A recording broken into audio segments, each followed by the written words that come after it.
The laughter died in his throat the exact moment his arm snapped backward. Petty Officer 3rd Class Kira Dawson stood over 3 groaning men on the cold concrete floor of Building 9 Naval Special Warfare Training Center, Coronado, California. November 14th, 2024, 9:47 p.m. 15 seconds ago, they called her little girl. Now one was screaming for a medic. She was 22 years old, 5'3", and they had made the worst mistake of their lives. Drop your location in the comments. I want to see how far this story travels. Hit subscribe and stay until the end. This one will change how you see strength forever. Kira Dawson stepped off the military transport bus at Naval Amphibious Base Coronado with nothing but a sea bag over her shoulder and orders she had memorized 3 times on the flight from Virginia. 22 years old, 5'3", 118 pounds soaking wet. The Pacific fog rolled in thick and gray, swallowing the base in a cold blanket that smelled like salt and diesel fuel. She stood there for a moment watching the other passengers disperse into the mist, each of them knowing exactly where they were going. She knew where she was supposed to go. Building 9. Temporary berthing until her permanent instructor quarters opened up. The youngest woman ever selected for the Close Quarters Combat Assistant Instructor position at the Naval Special Warfare Center.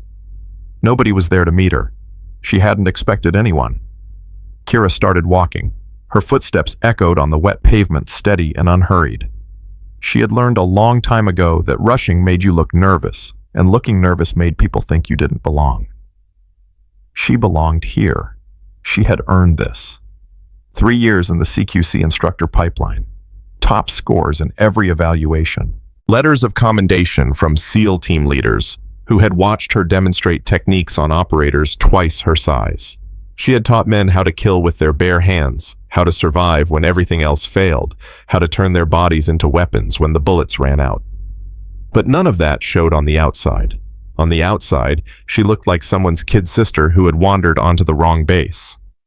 Building 9 loomed out of the fog, a squat concrete structure that looked like it had been built during the Cold War and never updated since. The windows were dark except for a yellow glow on the 2nd floor. Temporary berthing for overflow candidates, her order said. Shared facilities. Report to personnel office in the morning for permanent assignment. She pushed open the side door. The hallway smelled like sweat and old cleaning chemicals. Fluorescent lights buzzed overhead, casting everything in a sickly pale glow. She could hear voices coming from somewhere deeper in the building, male voices laughing about something. Kira found the stairs and climbed to the 2nd floor. The voices got louder. She turned the corner and stopped. 4 men stood in the hallway outside what her orders indicated was her assigned room. All of them in Navy PT gear, gray shirts, dark with sweat. They had clearly just come from evening training. One of them was leaning against her door, arms crossed, saying something that made the others laugh. Kira walked toward them. The laughter stopped. The one leaning against her door straightened up. He was tall, maybe 6'2", with the kind of build that came from years of heavy lifting and the kind of face that said he knew exactly how good-looking he was. Dark hair, sharp jaw, eyes that swept over her with immediate dismissal. "You lost." His voice carried the lazy confidence of someone who had never been told no. Kira stopped a few feet away. "I'm assigned to this room. Temporary berthing until my instructor quarters open up." The tall one looked at the others, then back at her. His expression shifted from confusion to amusement. "Instructor quarters." He laughed. The others joined in. "Sweetheart, this is candidate overflow. Buds candidates. You know what that means." Kira kept her expression neutral. "I know exactly what it means." "Then you know you don't belong here." He stepped away from the door, moving closer to her. The other 3 spread out slightly, a subtle positioning that might have looked casual to anyone who hadn't spent years studying body language and threat assessment. Kira noticed. "My orders are legitimate," she said. "You can verify with the personnel office in the morning." "Yeah, well, the personnel office isn't here right now." The tall one crossed his arms. "I'm Marcus Cole, Petty Officer 3rd Class, and I'm telling you this berthing is for candidates only.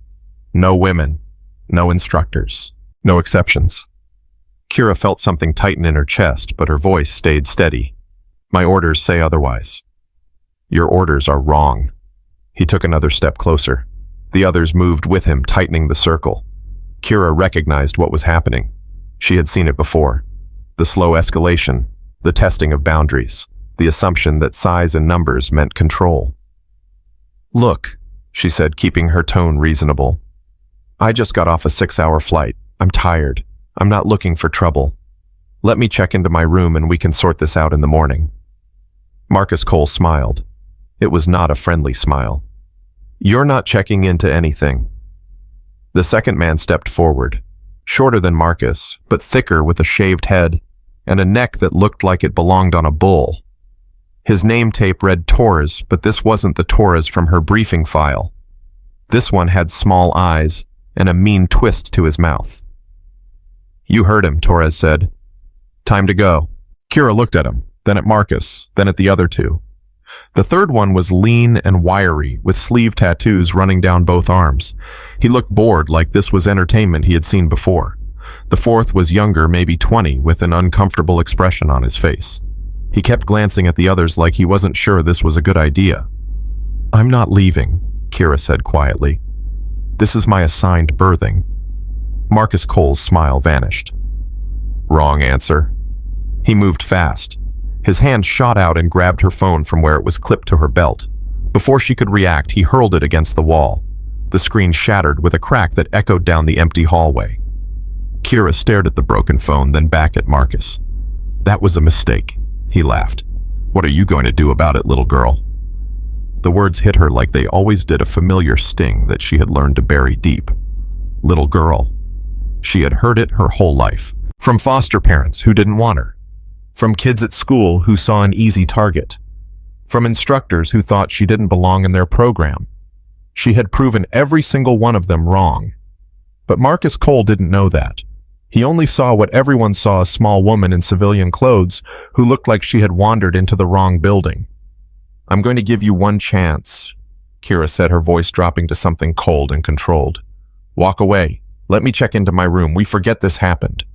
Marcus stepped closer. Close enough that she could smell his sweat, see the vein pulsing in his temple. Or what? Behind him, the young one shifted nervously. Marcus, maybe we should just... Shut up, Bennett. Marcus didn't take his eyes off Kira. The grown-ups are talking. The tattooed one snickered. Torres cracked his knuckles. Come on, Marcus. Let's just throw her out and be done with it. Marcus nodded slowly. You're right. Enough talking. He reached for her. Kira had been waiting for it. His hand came toward her shoulder and she moved. Not backward like he expected. Forward, into his reach.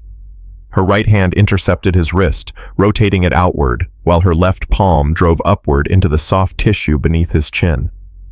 Not hard enough to cause permanent damage, just hard enough to make him gag and stumble backward, his eyes going wide with shock. Torres lunged at her from the right. She sidestepped, letting his momentum carry him past her, and drove her elbow into his kidney as he went by. He grunted and crashed into the wall. The tattooed one came next, fists raised like he actually knew how to fight. Kira stepped inside his guard before he could throw a punch, grabbed his wrist and twisted it into a standing arm lock that dropped him to his knees with a strangled yelp. 3 seconds. 3 men down. Bennett stood frozen. His hands raised his face, pale. Don't move, Kira said. Her voice was calm, almost conversational. She released the tattooed one's arm and stepped back, putting the wall behind her. Marcus was on the floor, clutching his throat and making wet, choking sounds. Torres was curled up against the opposite wall, both hands pressed to his side. The tattooed one was on his knees, cradling his wrist and staring at her like she had just performed a magic trick. Bennett hadn't moved. Smart choice, Kira told him. Marcus finally got his breath back. He pushed himself up to his knees, his face twisted with rage and humiliation. You're dead, he gasped. You hear me? You're finished. Do you know who my father is? Kira looked at him. I don't care who your father is.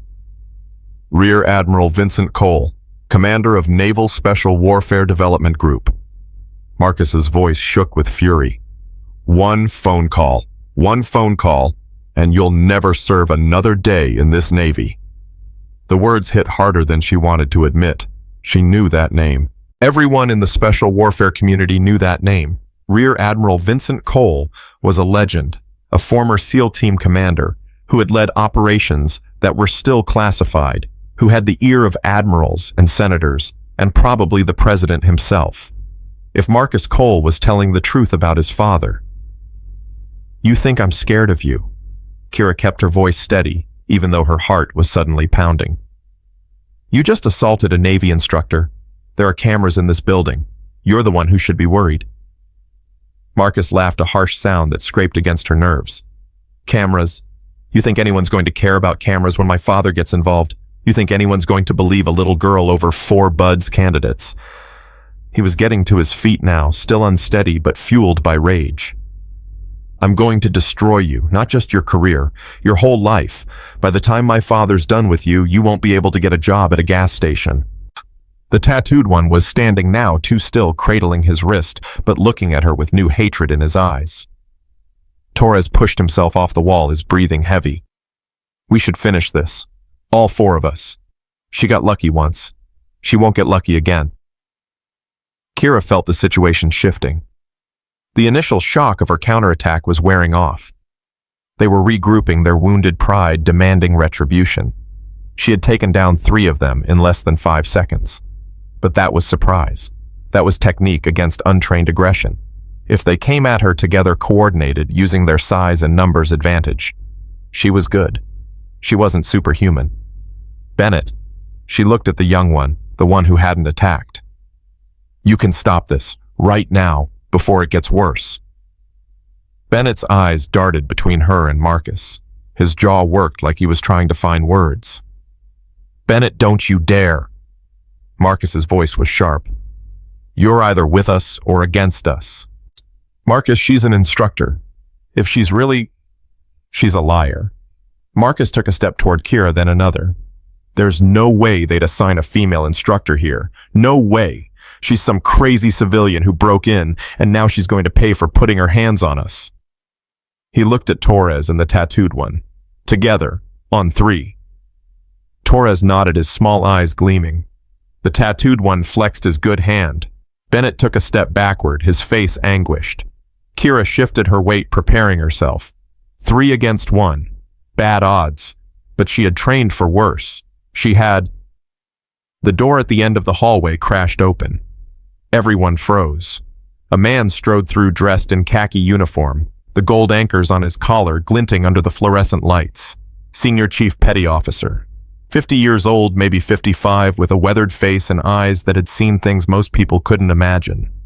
His gaze swept the hallway and took in everything in an instant. The 3 men who were clearly preparing for a fight.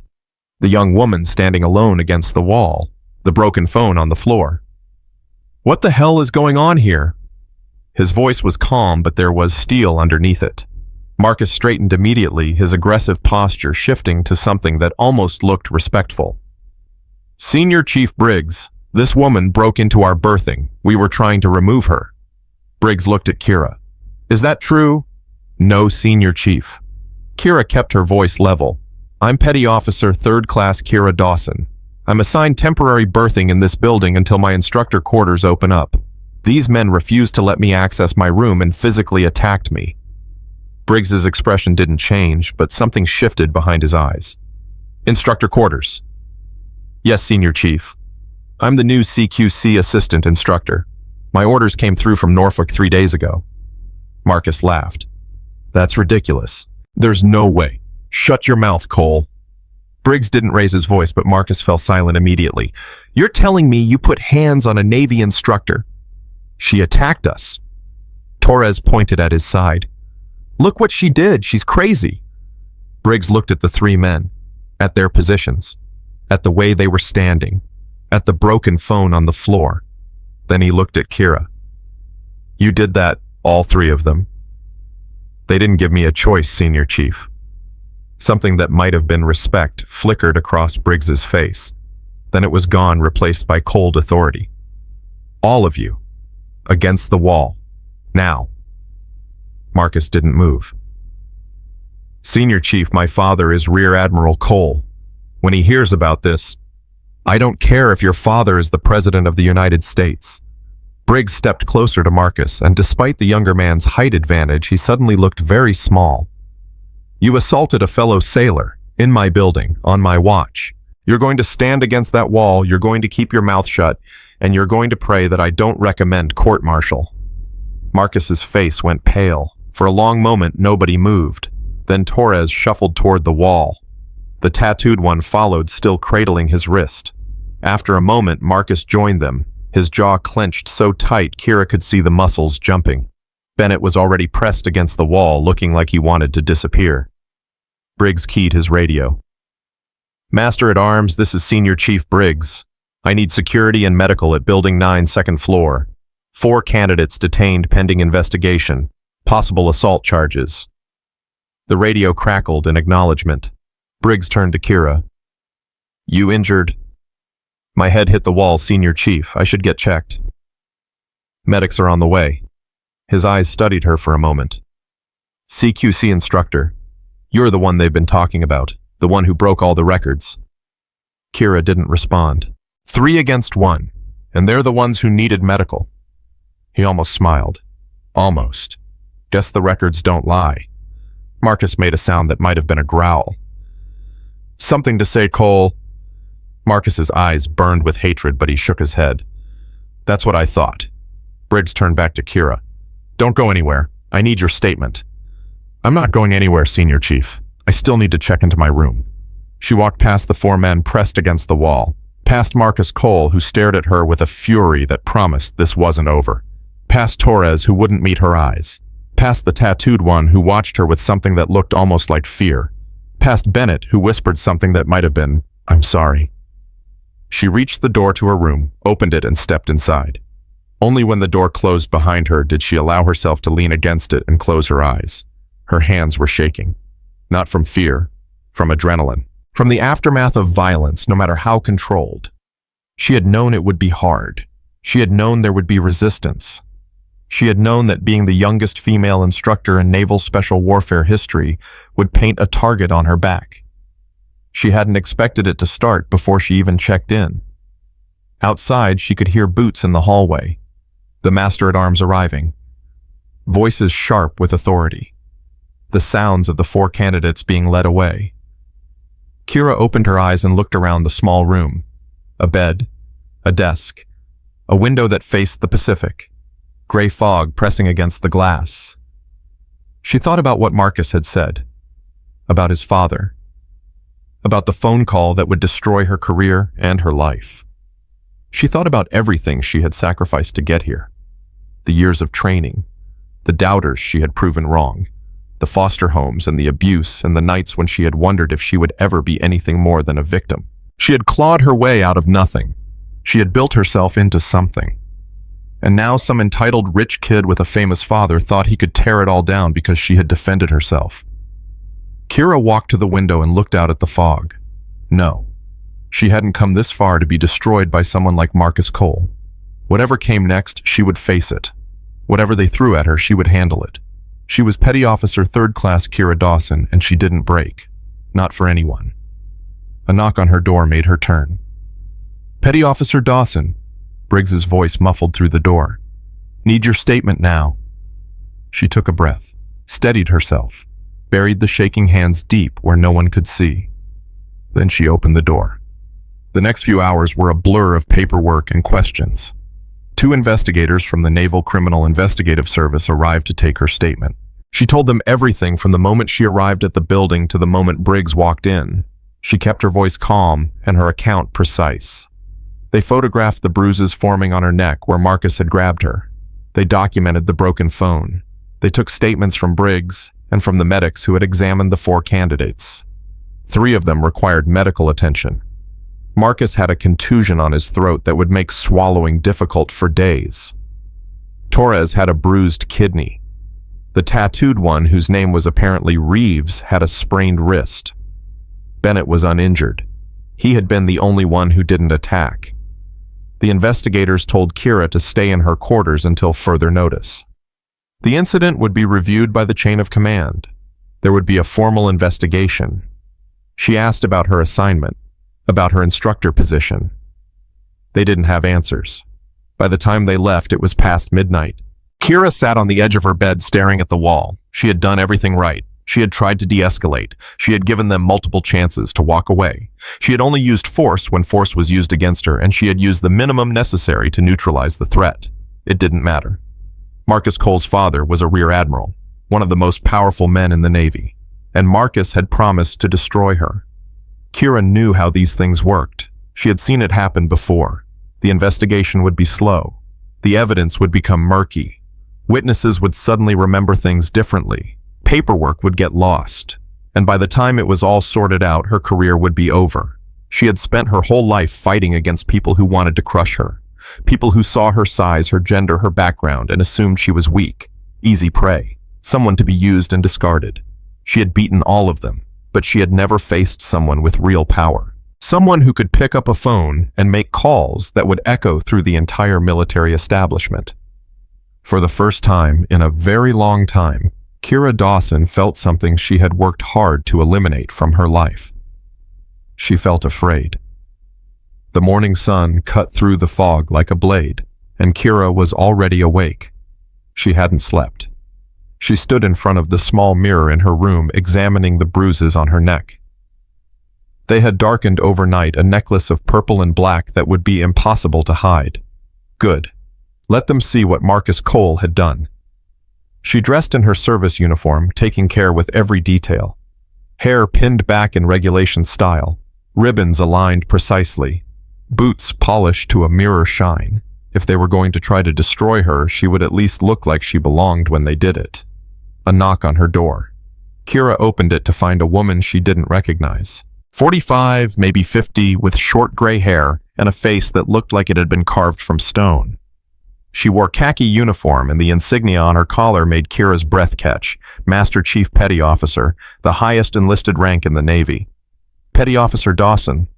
Yes, Master Chief. I'm Master Chief Elena Reyes. The woman's eyes swept over Kira, lingering on the bruises. I'm going to need you to come with me. The name hit Kira like a physical blow. Master Chief Elena Reyes. She had heard that name spoken in whispers throughout her entire career.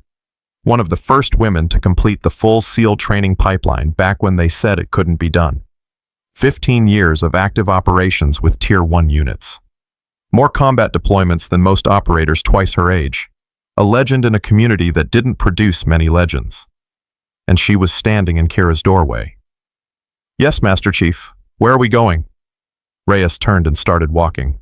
To find out if you're worth saving. Kira followed. They walked in silence through the base past buildings that were coming alive with morning activity. Candidates in PT gear jogging by. Instructors heading to their duty stations. The normal rhythm of a military installation that didn't know or care about what had happened in Building 9 the night before. Reyes led her to a building on the other side of the base, an administrative complex that Kira had never seen before. They climbed to the 3rd floor and stopped outside a door marked Captain S. Martinez, Commanding Officer. Kira's stomach dropped. The Commanding Officer. This was either very good or very bad, and she couldn't tell which. Reyes knocked once, then opened the door without waiting for a response. The office was larger than Kira expected, with windows that overlooked the training grounds. A desk dominated one end, and behind it sat a woman in her late 50s with silver hair and a face that showed the weight of command. Captain Martinez. Kira had read about her during her preparation for this assignment. 28 years in the Navy, multiple combat tours, the first female commanding officer of the Naval Special Warfare Center. There were 2 other people in the room. One was a man in his 40s, tall and lean, with the bearing of an officer wearing lieutenant commander insignia. The other was Senior Chief Briggs, the man who had walked in on the confrontation the night before. Petty Officer Dawson. Captain Martinez's voice was calm and measured. Sit down. Kira sat. Reyes took a position against the wall, arms crossed, her expression unreadable. I've reviewed the incident report from last night, Martinez said. I've watched the security footage. I've read the statements from all parties involved. She paused and Kira forced herself to remain still. You understand that Petty Officer Cole's father is Rear Admiral Vincent Cole? Yes, ma'am. And you understand what that means for this situation? Kira hesitated. I understand that it complicates things, ma'am. Martinez almost smiled. Complicates things, that's one way to put it. She leaned back in her chair. Rear Admiral Cole called me this morning at 0500. He wanted to know why his son was in custody. He wanted to know who had assaulted 4 of our candidates. He wanted a lot of things. Kira's heart was pounding, but she kept her face neutral. I told him what the footage showed. 4 men surrounding 1 woman, one of them destroying her phone. All of them advancing on her with clear aggressive intent, and then that same woman disabling 3 of them in under 5 seconds using techniques that I haven't seen executed that cleanly in 20 years of service. Martinez leaned forward. I told him that his son was facing potential court-martial for assault on a Navy instructor, and that if he wanted to make phone calls, he should probably start with a good lawyer. The words hung in the air. Kira didn't know what to say. Here's the situation, Petty Officer. Martinez's voice hardened. Rear Admiral Cole is not going to let this go. He doesn't care about the footage or the evidence or what actually happened. His son got beaten by a woman half his size, and that embarrassment is something he cannot accept. She stood and walked to the window. He's going to come after you, not directly at first. He's too smart for that. He'll work through channels. Your certification paperwork will disappear. Your instructor credentials will be questioned. There will be administrative delays and review boards and investigations that never seem to end. She turned back to face Kira. By the time he's done, you'll be so buried in bureaucracy that you'll never teach another class. And when you finally give up and request a transfer, he'll make sure your record follows you. Troublemaker, difficult to work with, not recommended for advancement. Kira felt something cold settling in her chest. I've seen it happen before, Martinez continued. Good sailors destroyed because they had the misfortune of crossing someone with power. Most of them don't even realize what's happening until it's too late. She walked back to her desk and sat down. So, here's my question for you, Petty Officer Dawson. What are you going to do about it? Kira looked at the captain. At the lieutenant commander, she didn't know. At Briggs, who had saved her from a much worse situation the night before. At Master Chief Reyes, the legend who had shown up at her door without explanation. Permission to speak freely, ma'am. Martinez nodded. Kira stood up. I didn't ask for this assignment. I earned it. 3 years in the CQC pipeline, top scores in every evaluation, letters of commendation from operators who have been doing this longer than I've been alive. I fought for every single thing I have because nobody ever gave me anything. Her voice was steady, but there was fire underneath it. Last night, 4 men attacked me because they couldn't accept that a woman might belong in their space. I defended myself using the same techniques I'm supposed to teach here. And now you're telling me that a rear admiral is going to destroy my career because his son got embarrassed. She met Martinez's eyes. With respect, ma'am, I'm not going to let that happen. I don't care who his father is. I don't care how many phone calls he makes. I came here to do a job, and I'm going to do it. If they want to stop me, they're going to have to work a lot harder than making some paperwork disappear. The room was silent. Then Master Chief Reyes laughed. It was a sharp sound, unexpected, and it broke the tension like a hammer through glass. I told you, she said to Martinez. I told you she was the one. Martinez's expression didn't change, but something shifted in her eyes. You understand that this won't be easy. Nothing in my life has ever been easy, ma'am. Martinez nodded slowly. Then she looked at the lieutenant commander. Commander Park, this is Petty Officer Dawson. She's going to need someone watching the administrative channels. Can you handle that? The lieutenant commander nodded. I'll keep an eye on her paperwork. Make sure nothing gets lost. Martinez turned to Briggs. Senior Chief, she's your instructor now. Make sure she has everything she needs to do her job. Briggs almost smiled. Yes, ma'am. Finally, Martinez looked at Reyes. Master Chief, you said you wanted her. She's yours. Reyes pushed off the wall and walked toward Kira. She stopped close enough that Kira could see the old scars on her hands, the kind that came from years of combat. 20 years ago, I was you, Reyes said quietly. Small, female, everyone telling me I didn't belong. I had to fight for every scrap of respect, every opportunity, every chance to prove myself. Her eyes locked with Kira's. "The difference is I had to do it alone. You won't. Not if you're willing to work for it." Kira felt something shift inside her, something that had been clenched tight for as long as she could remember. "I'm willing." Reyes nodded once. "Then let's get to work." The next 2 weeks were the hardest of Kira's life, not because of the training. The training was what she knew what she was good at. Teaching close quarters combat to SEAL candidates, demonstrating techniques, correcting form, pushing them to be better.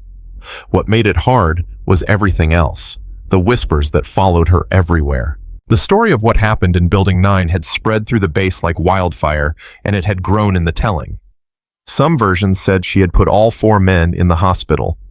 Others said she had used a weapon. A few claimed she had attacked them unprovoked, that she was unstable, dangerous. The looks she got in the chow hall, candidates who stared at her with a mixture of fear and hostility. Instructors who went quiet when she walked by. People who had heard the name Cole and decided it was safer to keep their distance. The small obstacles that kept appearing. Equipment requisitions that were delayed. Training schedules that were changed without notice. Administrative forms that needed to be refiled because of errors that no one could quite explain. Rear Admiral Cole was keeping his promise, not with a single devastating blow, but with 1,000 small cuts. Kira refused to bleed. She showed up early every morning and stayed late every night. She taught her classes with precision and professionalism. She documented everything, every form, every request, every unexplained delay. Master Chief Reyes checked in with her daily, sometimes just for a few minutes, sometimes for hours. She taught Kira things that weren't in any manual: how to navigate military politics, how to build allies, how to recognize when someone was working against you. Commander Park kept her paperwork flowing, tracking down lost documents and resubmitting forms before they could disappear again. He never told her directly, but Kira knew he was fighting his own battles on her behalf. Senior Chief Briggs made sure she had everything she needed to do her job. Range time, training equipment, access to facilities. He never treated her differently than any other instructor, and somehow that meant more than any special consideration would have. And slowly, almost imperceptibly, things began to change. The candidates she trained started to talk. Not about the fight in Building 9, but about her classes. About the techniques she taught them. About how clearly she explained things, how patiently she corrected their mistakes, how she pushed them to be better without ever making them feel stupid. Word spread. Not the rumors and whispers, but something else. Something real. By the end of the first week, candidates were requesting her classes specifically. By the end of the second week, even instructors who had been avoiding her were starting to nod when they passed her in the hall. She was earning respect. Not because of the fight, because of the work. But Marcus Cole wasn't done. Kira was in the gym late one evening, working through a solo training routine, when the door opened behind her. She didn't turn around. She already knew who it was. "You're supposed to be confined to quarters, pending investigation." Marcus's voice was different now, harder, colder. The lazy confidence was gone, replaced by something that sounded almost like desperation. "Investigation's over." He walked toward her, and Kira finally turned to face him. Charges dropped. Insufficient evidence. The words hit her like a punch. "The footage." "What footage?" Marcus smiled, and it was ugly. "There was a problem with the server. Some kind of malfunction. All the recordings from that night were corrupted." Kira felt the blood drain from her face. The footage was gone. The only objective proof of what had happened. Gone. "My father knows people," Marcus continued. "Important people. People who can make problems disappear." He stopped a few feet away from her, and Kira could see the hatred burning in his eyes. "You thought you could embarrass me. You thought you could fight back and win." He laughed, and the sound scraped against her nerves. "This is just the beginning. You're going to regret ever putting your hands on me." Kira stood very still. Her heart was pounding. Her hands wanted to shake. Every instinct she had was screaming at her to move, to act, to defend herself. But she didn't. Because Marcus Cole wasn't attacking her. He was just talking. And if she touched him now, if she gave him any excuse, any justification, he would win. "Are you finished?" Her voice was steady, cold, completely controlled. Marcus blinked. He had expected fear. He had expected anger. He hadn't expected this. "I'm just getting started." "No." Kira took a step toward him, and something in her expression made him take a step back. "You're finished. You just don't know it yet." She walked past him toward the door. "This isn't over." His voice cracked, losing its controlled menace. "My father will destroy you. You'll never work in this Navy again." Kira stopped at the door and looked back at him. "Your father can try." She walked out. And behind her in the empty gym, Marcus Cole stood alone with his rage and his threats and his fading power. And for the first time since this began, he looked like what he really was. A boy playing at being a man. Kira found Master Chief Reyes in her office working through paperwork. "The footage is gone." Reyes didn't look up. "I know." "You know." Now Reyes raised her head. Her expression was calm, almost serene. "Commander Park told me an hour ago. Admiral Cole's people got to the server, made it look like a technical malfunction." Kira felt something crumbling inside her. "So that's it. They win." Reyes set down her pen. "Sit down." Kira sat. "Let me tell you something about Admiral Cole." Reyes leaned back in her chair. 20 years ago, he was a SEAL team commander. One of the best. He had a reputation for getting results no matter what it took. She paused. But he also had a reputation for something else. For protecting his own. For making problems disappear when his people got into trouble. It worked for a long time. Until it didn't. Kira waited. There was an incident. Details are classified, but the short version is that one of his operators did something that couldn't be covered up. People died who shouldn't have died. Cole made it go away, but it cost him. Cost him his career trajectory, his shot at the top jobs. He spent the last 2 decades trying to rebuild what he lost. Reyes leaned forward. And now his son is following the same path, making the same mistakes, expecting Daddy to clean up after him. She picked up a folder from her desk and slid it across to Kira. But here's the thing about people like the Coles. They're so focused on their enemies that they forget to watch their friends. Kira opened the folder. Inside were copies of text messages, emails, documents, all of them implicating Admiral Cole in the cover-up. How? Commander Park isn't the only one who knows how to protect files. Reyes smiled, and it was the smile of a predator. The footage might be gone from the official server, but I've been doing this a long time. I have my own backup systems. Kira stared at the documents. This is enough to end his career. Maybe, maybe not. Admirals are hard to bring down, but it's enough to make him think twice. Reyes's eyes hardened. And it's enough to let him know that if he keeps coming after you, the cost will be higher than he's willing to pay. Kira looked up. So what do we do? Reyes stood and walked to the window. Nothing. Yet. We hold these cards in reserve. We let him make his moves. And when the time is right, she turned back to Kira. We show him what happens when you underestimate the people you think are weak. The moon hung over Coronado, casting silver light across the Pacific. Kira stood outside Building 9, the same building where everything had started 2 weeks ago. She had been reassigned to permanent instructor quarters days ago, but something kept bringing her back here. Some need to remind herself where she had been, how far she had come. Footsteps behind her. She turned to find Bennett approaching the young candidate who hadn't attacked her that night. He looked different now, older somehow, like the weight of what he had witnessed had aged him. Petty Officer Dawson. Bennett. He stopped a few feet away, his hands shoved in his pockets. I want you to know something. His voice was quiet, almost ashamed. I've been thinking about that night, about what I should have done. Kira waited. I should have stopped them, before it started, when they first started giving you trouble. He looked at the ground. I knew it was wrong. I knew they were out of line, and I just stood there. Why? The question was simple, but it carried weight. Bennett was silent for a long moment. Because I was scared of Marcus, of not fitting in, of being the guy who sided with an outsider against his own teammates. He laughed bitterly. Turns out being a coward feels worse than any of that would have. Kira studied him. You didn't attack me. That's something. It's not enough. He finally met her eyes. I want to be the guy who does the right thing, not the guy who watches and does nothing.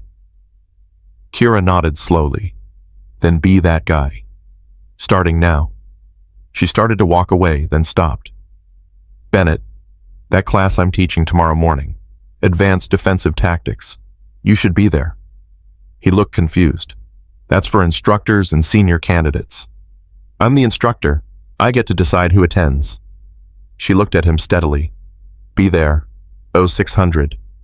She walked away into the night. Behind her, Bennett stood for a long moment staring at the building where his life had changed. Then he turned and headed back to his barracks. Tomorrow, he would be there. Tomorrow, he would start becoming the person he wanted to be. And somewhere in the darkness, watching from a window in a building across the base, Master Chief Elena Reyes smiled. The girl was going to be just fine. The 0600 class started exactly on time. Kira stood in the center of the training mat watching 15 candidates file in. Most of them were senior candidates, men who had survived Hell Week and were now pushing toward the final phases of buds. They moved with the confidence of people who had proven themselves, who had earned their place. Bennett was the last one through the door. He hesitated at the threshold, clearly aware that he didn't belong here. The other candidates noticed him too. A few exchanged glances. One of them, a thick-necked petty officer named Garrett, actually laughed. Wrong room boot. This class is for real candidates. Bennett's face flushed, but he didn't move. Kira's voice cut through the room. He's here because I invited him. Anyone have a problem with that? Garrett turned to look at her, his expression shifting from amusement to something harder. With respect, petty officer, this is advanced training. He's barely through first phase. And you're barely through the door. Kira walked toward him, her footsteps silent on the mat. In my class, I decide who belongs, not you. Garrett's jaw tightened, but he said nothing. Take your positions. They spread out across the mat, 15 men and one woman who didn't look like she could hurt any of them. Kira had seen that look before. The dismissal, the assumption. She had stopped caring about it a long time ago. Today we're working on weapons retention under stress. Who can tell me the most common mistake people make when someone tries to take their sidearm? Silence. No one. Garrett, you seemed to have opinions a minute ago. Let's hear one now. Garrett's face reddened. They focus on the weapon instead of the threat. Close. They focus on the weapon instead of controlling the attacker's body. She pulled a training pistol from her belt and held it up. Your gun is useless if someone has control of your center mass. I could take this from most of you in under 2 seconds, because you'd be thinking about the weapon while I was thinking about your balance. She looked around the room. I need a volunteer, someone who thinks they can stop me. No one moved. Garrett, since you're so concerned about who belongs in this class, why don't you show us what you've got? Garrett stepped forward, his expression caught between anger and reluctant respect. He was bigger than Kira by at least 80 pounds, with the kind of functional strength that came from years of training. He took his position across from her, hands ready. Whenever you're ready, petty officer. Kira handed him the training pistol. Holster it. Then draw on me when I move. Garrett holstered the weapon, his eyes locked on hers. Kira exploded forward. Her left hand trapped his wrist before the pistol cleared the holster. Her right palm drove into his solar plexus, not hard enough to injure, but hard enough to freeze his diaphragm. In the same motion, she rotated his arm, stripping the weapon and sweeping his lead leg.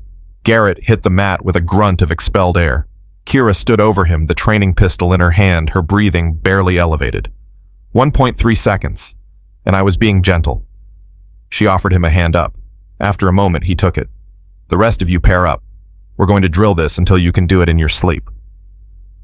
The class continued for 2 hours. By the end, even the skeptics were focused drilling techniques with the intensity of people who understood they were learning something valuable. Bennett struggled at first, his inexperience obvious, but he didn't quit. He listened, adjusted, tried again. When the class ended, Garrett approached Kira. "Petty officer." She waited. I learned more in 2 hours than I have in weeks." He hesitated. "I was wrong about what I said earlier, about Bennett." "Tell him not me."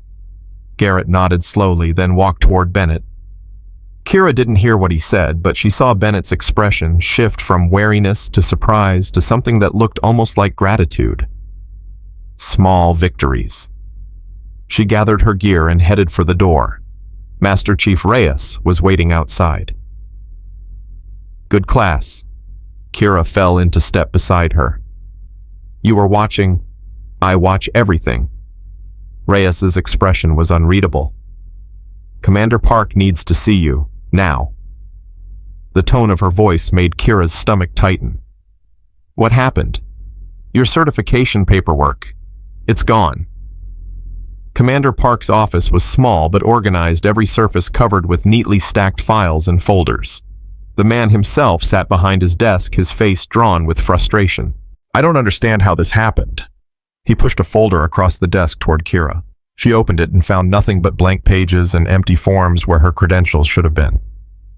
"Your instructor certification, your CQC qualifications, your security clearances, all of it, deleted from the system overnight." Kira stared at the empty folder. "Admiral Cole. I can't prove it. Whoever did this covered their tracks well. But yes, that's my assumption." Park leaned back in his chair. "Without those certifications, you can't teach. You can't access the training facilities. Technically, you can't even be on the base in your current capacity." The words hit her like physical blows. How long to rebuild them? Weeks, maybe months. We'd have to request copies from every training command you've been through, verify them independently, resubmit everything through proper channels. He paused. And somehow, I doubt those requests would go smoothly. Kira felt something cold spreading through her chest. This was it, the move she had been waiting for. Cole wasn't trying to punish her anymore. He was trying to erase her. "There has to be something we can do." Park was quiet for a moment. Then he pulled another folder from his desk. "There might be, but you're not going to like it." He opened the folder. "Your original certification records are gone from the Navy's digital systems, but the physical copies, the actual signed documents, should still exist in the archives at your previous commands." Kira nodded. "Norfolk, that's where I did my CQC qualification. And that's the problem. Those archives are under the jurisdiction of Naval Special Warfare Command." Park met her eyes. "Which means they're under the jurisdiction of Rear Admiral Vincent Cole." The silence stretched out. "You're telling me the only proof of my qualifications is controlled by the man trying to destroy me?" "I'm telling you that we need to find another way to prove who you are and what you've earned." Park closed the folder. "And we need to do it before Admiral Cole finds a reason to have you removed from the base entirely." Kira walked out of the building into the morning sun, her mind racing. Reyes was waiting. How bad? Bad enough. Kira kept walking, not sure where she was going, just needing to move. "He's erased everything. My certifications, my qualifications. Without them, I'm nobody." "You're not nobody. You're the woman who taught those candidates for 2 hours this morning and made every single one of them better."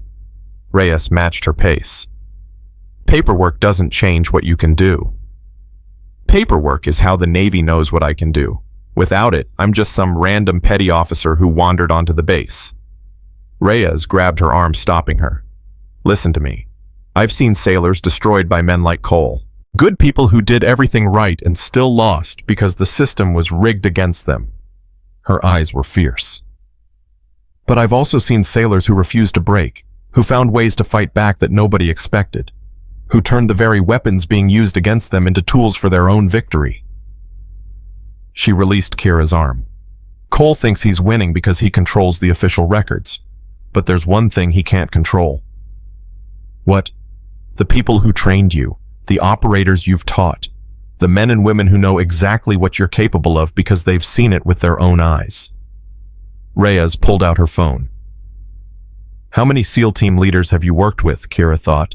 7, maybe 8, over the past 3 years. And how many of them would be willing to provide sworn statements about your qualifications? The question landed like a spark on dry kindling. All of them. Reyes smiled. Then we start making calls. The next 3 days were a blur of phone calls, emails, and video conferences.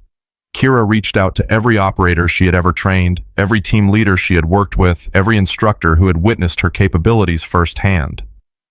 She explained what had happened, what Cole was trying to do, what she needed. The response overwhelmed her. Lieutenant Commander Marcus Webb, who she had trained in advanced defensive tactics 4 years ago, provided a 6-page sworn statement detailing her qualifications and instructional abilities. Chief Petty Officer Diana Santos, one of the few female operators in the SEAL community, sent a video testimony describing Kira's impact on her team's close quarters combat proficiency. Senior Chief Thomas Reed, a 20-year veteran who had initially been skeptical of female instructors, wrote a letter calling Kira the most skilled CQC instructor he had encountered in his career. By the end of the 3rd day, Kira had 17 sworn statements, 4 video testimonies, and 24 letters of support, all from active-duty special warfare operators. It wasn't official documentation, but it was proof. Commander Park compiled everything into a single package and submitted it to the base's legal office with a request for emergency credential verification. This is unconventional, he admitted. There's no guarantee they'll accept it. But they might, especially if we can get someone with enough authority to push it through. Kira knew who he was thinking of. Master Chief Reyes. She's already made the call. The commanding officer is reviewing the package now. The waiting was the hardest part. Kira couldn't teach. She couldn't access the training facilities. She could barely walk across the base without feeling like everyone was watching her, judging her, wondering if the rumors were true. She spent her time in her quarters reviewing technique manuals, planning lessons she might never give, trying not to think about how close she was to losing everything. On the 4th day, Senior Chief Briggs found her. Captain Martinez wants to see you. Kira's heart was pounding as she walked into the commanding officer's office. Martinez was behind her desk, the package of testimonials spread out before her. Petty Officer Dawson, sit down. Kira sat. Martinez was quiet for a long moment, studying the papers in front of her. I've been in the Navy for 28 years. I've seen a lot of things. Good things and bad things. I've seen careers made and careers destroyed. I've seen justice served and justice denied. She looked up. I've never seen anything quite like this. She picked up one of the letters. Lieutenant Commander Webb writes that you're the most technically proficient close-quarters combat instructor he's ever encountered. Chief Santos says you transformed her team's defensive capabilities in ways that likely saved lives on multiple deployments. Senior Chief Reed, who I happen to know is one of the hardest men to impress in the entire special warfare community, calls you indispensable to the training mission. Martinez set down the letter. 17 sworn statements, 4 video testimonies, 24 letters of support, all from active duty operators with sterling records and no apparent reason to lie. She leaned back in her chair. Rear Admiral Cole wants me to remove you from this base. He's filed formal complaints about your conduct, your qualifications, your fitness for duty. He's called in favors from people I've known for decades, pressuring them to pressure me. Kira's stomach dropped. But here's the thing, Petty Officer. Martinez stood and walked to the window. I didn't get to this position by doing what powerful men told me to do. I got here by doing what was right, even when it was hard, even when it cost me. She turned back to face Kira. Your credentials have been provisionally restored. You're cleared to resume your instructor duties effective immediately. The relief hit Kira so hard she nearly staggered. Thank you, Captain. I won't... I'm not finished. Kira fell silent. This isn't over. Admiral Cole isn't going to stop just because I've made a decision. He's going to keep pushing, keep looking for leverage, keep trying to find a way to hurt you. Martinez walked back to her desk. The provisional status of your credentials means they can be revoked at any time if new information comes to light. And I guarantee you, Cole is going to manufacture something. She sat down. You need to be perfect, petty officer. Every class, every interaction, every piece of paperwork. Perfect. Because the moment you give him an opening, he's going to take it. Kira nodded slowly. I understand, Captain. Good. Now get back to work. Kira walked out of the office with her head held high. She was still in the game, but the game was far from over. The first sign that something was wrong came 3 days later. Kira was teaching an afternoon class working through a new series of defensive techniques with a group of second-phase candidates when the door opened and 2 men in navy dress uniforms walked in. She recognized the insignia immediately. Naval Criminal Investigative Service. Petty Officer Dawson. The class fell silent. Yes. The taller of the 2 agents stepped forward. I'm Special Agent Morrison. This is Special Agent Chen. We need you to come with us. Kira's heart rate spiked, but she kept her voice steady. May I ask what this is regarding? We'll discuss that at the office. Please come with us now. She looked at the candidates, all of them staring with varying expressions of confusion and concern. Class dismissed. We'll resume tomorrow at the same time. Nobody moved. I said dismissed. They filtered out slowly, casting glances back at her as they went. Garrett was the last to leave, and the look on his face said he understood exactly what this meant. Cole was making his next move. The NCIS office was on the other side of the base, a nondescript building that housed some of the Navy's most serious investigations. Kira sat in a small interview room, the 2 agents across from her, a recorder on the table between them. Petty Officer Dawson, do you know why you're here? No. Special Agent Morrison opened a folder. We've received a complaint alleging that you used excessive force during a training exercise 2 days ago. A candidate named Torres claims you deliberately injured him during a demonstration. Kira's blood went cold. Torres. The same Torres who had attacked her in Building 9. The one who had helped Marcus Cole try to assault her. That's not true. The candidate has medical documentation showing a fractured wrist. He claims you twisted his arm beyond what was necessary for the technique causing the injury. I never taught Torres. He's not in any of my classes. Morrison's expression didn't change. He says he was brought in as a demonstration partner, that you specifically requested him. Kira felt the trap closing around her. This was a setup. Torres had injured himself or been injured by someone else, and now he was blaming her. With her certifications already under scrutiny, with Admiral Cole pushing for her removal, this complaint could be the opening they needed. I want to see the class roster from that day. I want to see the sign-in sheet. Torres was not in my class, and I did not request him as a demonstration partner. Special Agent Chen spoke for the first time. We'll be reviewing all documentation. In the meantime, we need your statement about what happened during that class. Kira took a breath. I taught a standard second-phase CQC class. The roster would have been approximately 15 candidates. We worked on weapon retention techniques, specifically the ones I've been developing for the updated curriculum. I used Petty Officer 3rd Class Garrett as my demonstration partner because he volunteered. At no point did I work with anyone named Torres. She met Morrison's eyes. Someone is lying to you, and I think you know who. Morrison's expression remained neutral, but something flickered in his eyes. We'll be in touch, Petty Officer. Don't leave the base. Kira walked back to her quarters in a daze. Master Chief Reyes was waiting outside. I heard. Torres filed a complaint. Kira nodded, not trusting her voice. It's a lie. I know it's a lie. The question is whether we can prove it before Cole uses this to finish what he started. They went inside and Kira collapsed onto her bunk. I don't understand. The class roster will show Torres wasn't there. The sign-in sheet will prove I never worked with him. Reyes's expression was grim, unless those documents disappear too.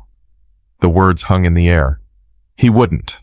That's too obvious. The investigators would know something was wrong. Would they?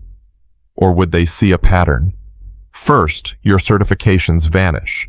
Now the evidence that could prove your innocence. Maybe it's not a conspiracy. Maybe it's just an instructor who cuts corners, who doesn't keep proper records, who shouldn't be trusted with the responsibility she's been given. Kira felt sick. What do I do? Reyes sat down beside her. First, we secure the evidence before it can be tampered with. I'll have Commander Park pull the original rosters tonight, make copies, store them somewhere Cole can't reach. She paused. Second, we find out who's really behind Torres's injury. What do you mean? Torres didn't fracture his own wrist. Someone did it for him. Someone who wanted to create evidence of your supposed excessive force. Reyes's eyes hardened. And I have a pretty good idea who. Marcus Cole. The name didn't need to be spoken. It hung in the air between them, as obvious as it was unprovable. He hurt one of his own people just to set me up. He's desperate. You humiliated him. His father's reputation is on the line. People like that will do anything to win. Kira stared at the ceiling. So, we need to prove Marcus Cole injured Torres? Yes. And how do we do that? Reyes smiled, and it was not a pleasant smile. We find someone who was there when it happened. Bennett. The name came to Kira in the middle of the night, jolting her awake at 0300. Bennett had been there the night of the original assault. He had seen everything. And unlike Marcus and Torres and the others, he had shown remorse. He had wanted to make things right. If Marcus had injured Torres to set her up, there was a chance Bennett had witnessed that too. She couldn't wait until morning. The candidate barracks were dark and quiet when she arrived. She knew which room was Bennett's because she had looked it up days ago, part of her ongoing effort to keep track of potential threats and allies. She knocked softly. A moment later, the door opened. Bennett's face was bleary with sleep, but his eyes sharpened when he saw her.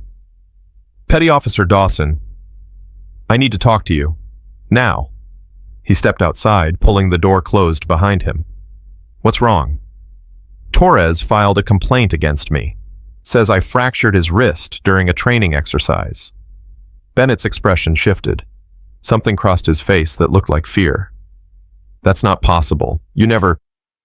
I know I never. He was never in my class. But now NCIS is investigating, and if I can't prove he's lying, Cole wins. She stepped closer. Bennett, I need to know. Did you see anything? Was Marcus involved in Torres getting hurt? Bennett's face went pale. I can't. Yes, you can. You told me you wanted to be the guy who does the right thing. This is your chance. He was shaking now, actually shaking. If I talk, Marcus will destroy me. His father will make sure I never become a SEAL. Everything I've worked for. And if you don't talk, an innocent person loses her career, maybe goes to prison for an assault she didn't commit. Kira's voice was steady, but inside she was pleading. You said you wanted to be different, Bennett. You said you didn't want to be a bystander anymore. This is what that looks like. The silence stretched out. Bennett's eyes glistened in the dim light. 2 nights ago. His voice was barely a whisper. After lights out. I was coming back from the head when I saw Marcus and Torres in the equipment room. I heard Torres say he didn't want to do it, that it was too risky. Kira held her breath. Marcus said it was the only way, that his father needed something concrete. Then I heard Torres scream. When I looked through the door, Marcus was holding his arm, and Torres was on the ground holding his wrist. The words poured out of him now. Marcus said if Torres told anyone the truth, he'd make sure Torres never worked in the Navy again. Said his father could end careers with a phone call. Kira felt something surge through her. Hope. Relief. And underneath it, cold fury at what Marcus Cole had done. Would you tell this to NCIS? Bennett's face crumbled. They'll destroy me. Not if we destroy them first. She put her hand on his shoulder. Bennett, I know what I'm asking. I know the risk. But you're not alone in this anymore. Master Chief Reyes, Commander Park. Captain Martinez, they're all fighting the same battle. Cole thinks he can win because he has power. But power only works if people are too afraid to stand up. She met his eyes. You stood up once when you didn't attack me with the others. You can stand up again. Bennett was crying now, silent tears tracking down his face. If I do this, there's no going back. No, there's no going back. Kira squeezed his shoulder. But sometimes the only way forward is through. The moment stretched out. Then Bennett nodded. I'll do it. I'll tell them everything. Kira felt something release in her chest. Thank you. Don't thank me yet. Bennett wiped his eyes. Marcus is going to come after me with everything he has. Then we make sure he doesn't get the chance. She pulled out her phone. I'm calling Master Chief Reyes right now. We're going to get your statement documented before sunrise. And then we're going to bring down Marcus Cole and his father together. Bennett took a shaky breath. Together. Kira nodded. Together. She made the call. The game had changed. And for the first time since this began, she felt like she might actually win. Master Chief Reyes arrived at Bennett's barracks at 0347, her face hard with purpose. Commander Park was with her carrying a digital recorder and a stack of legal forms. Inside, now. They moved into an empty common room, and Bennett sat down, his hands still shaking. Kira stood by the door, watching the hallway for any sign of movement. Start from the beginning, Park said, activating the recorder. Everything you saw, everything you heard. Bennett's voice was thin but steady. 2 nights ago, around 2300, I was coming back from the head when I heard voices in the equipment room. I recognized Marcus Cole's voice right away. What did you hear? Torres said he didn't want to do it, that it was too risky. Marcus told him it was the only way to get rid of her. Bennett glanced at Kira. He said his father needed something concrete, something that would stick. Park leaned forward. And then, I heard Torres scream. Not loud like he was trying to keep it quiet, but I heard it. I looked through the crack in the door and saw Marcus holding Torres's arm. Torres was on the ground holding his wrist. Did you see the actual moment of injury? Bennett nodded miserably. Marcus twisted his arm, hard. I heard something pop.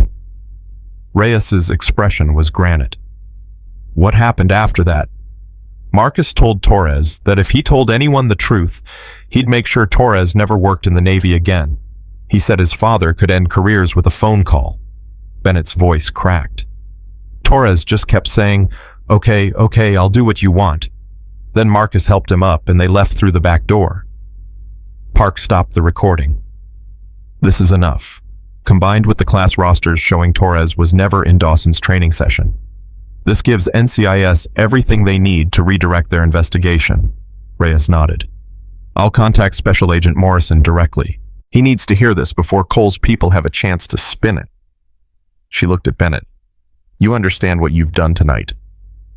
Yes, Master Chief. You've made yourself a target. Cole will come after you the moment he finds out. Bennett swallowed hard.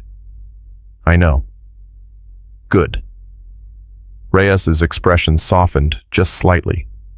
Then you also know that you've just demonstrated more courage than most people show in their entire careers. Whatever happens next, remember that. She turned to Kira. Stay with him until we can arrange protective measures. Don't let him out of your sight. Kira nodded. Reyes and Park left, disappearing into the pre-dawn darkness, with Bennett's statement secured on the recorder. Kira sat down across from Bennett. How do you feel? He laughed weakly.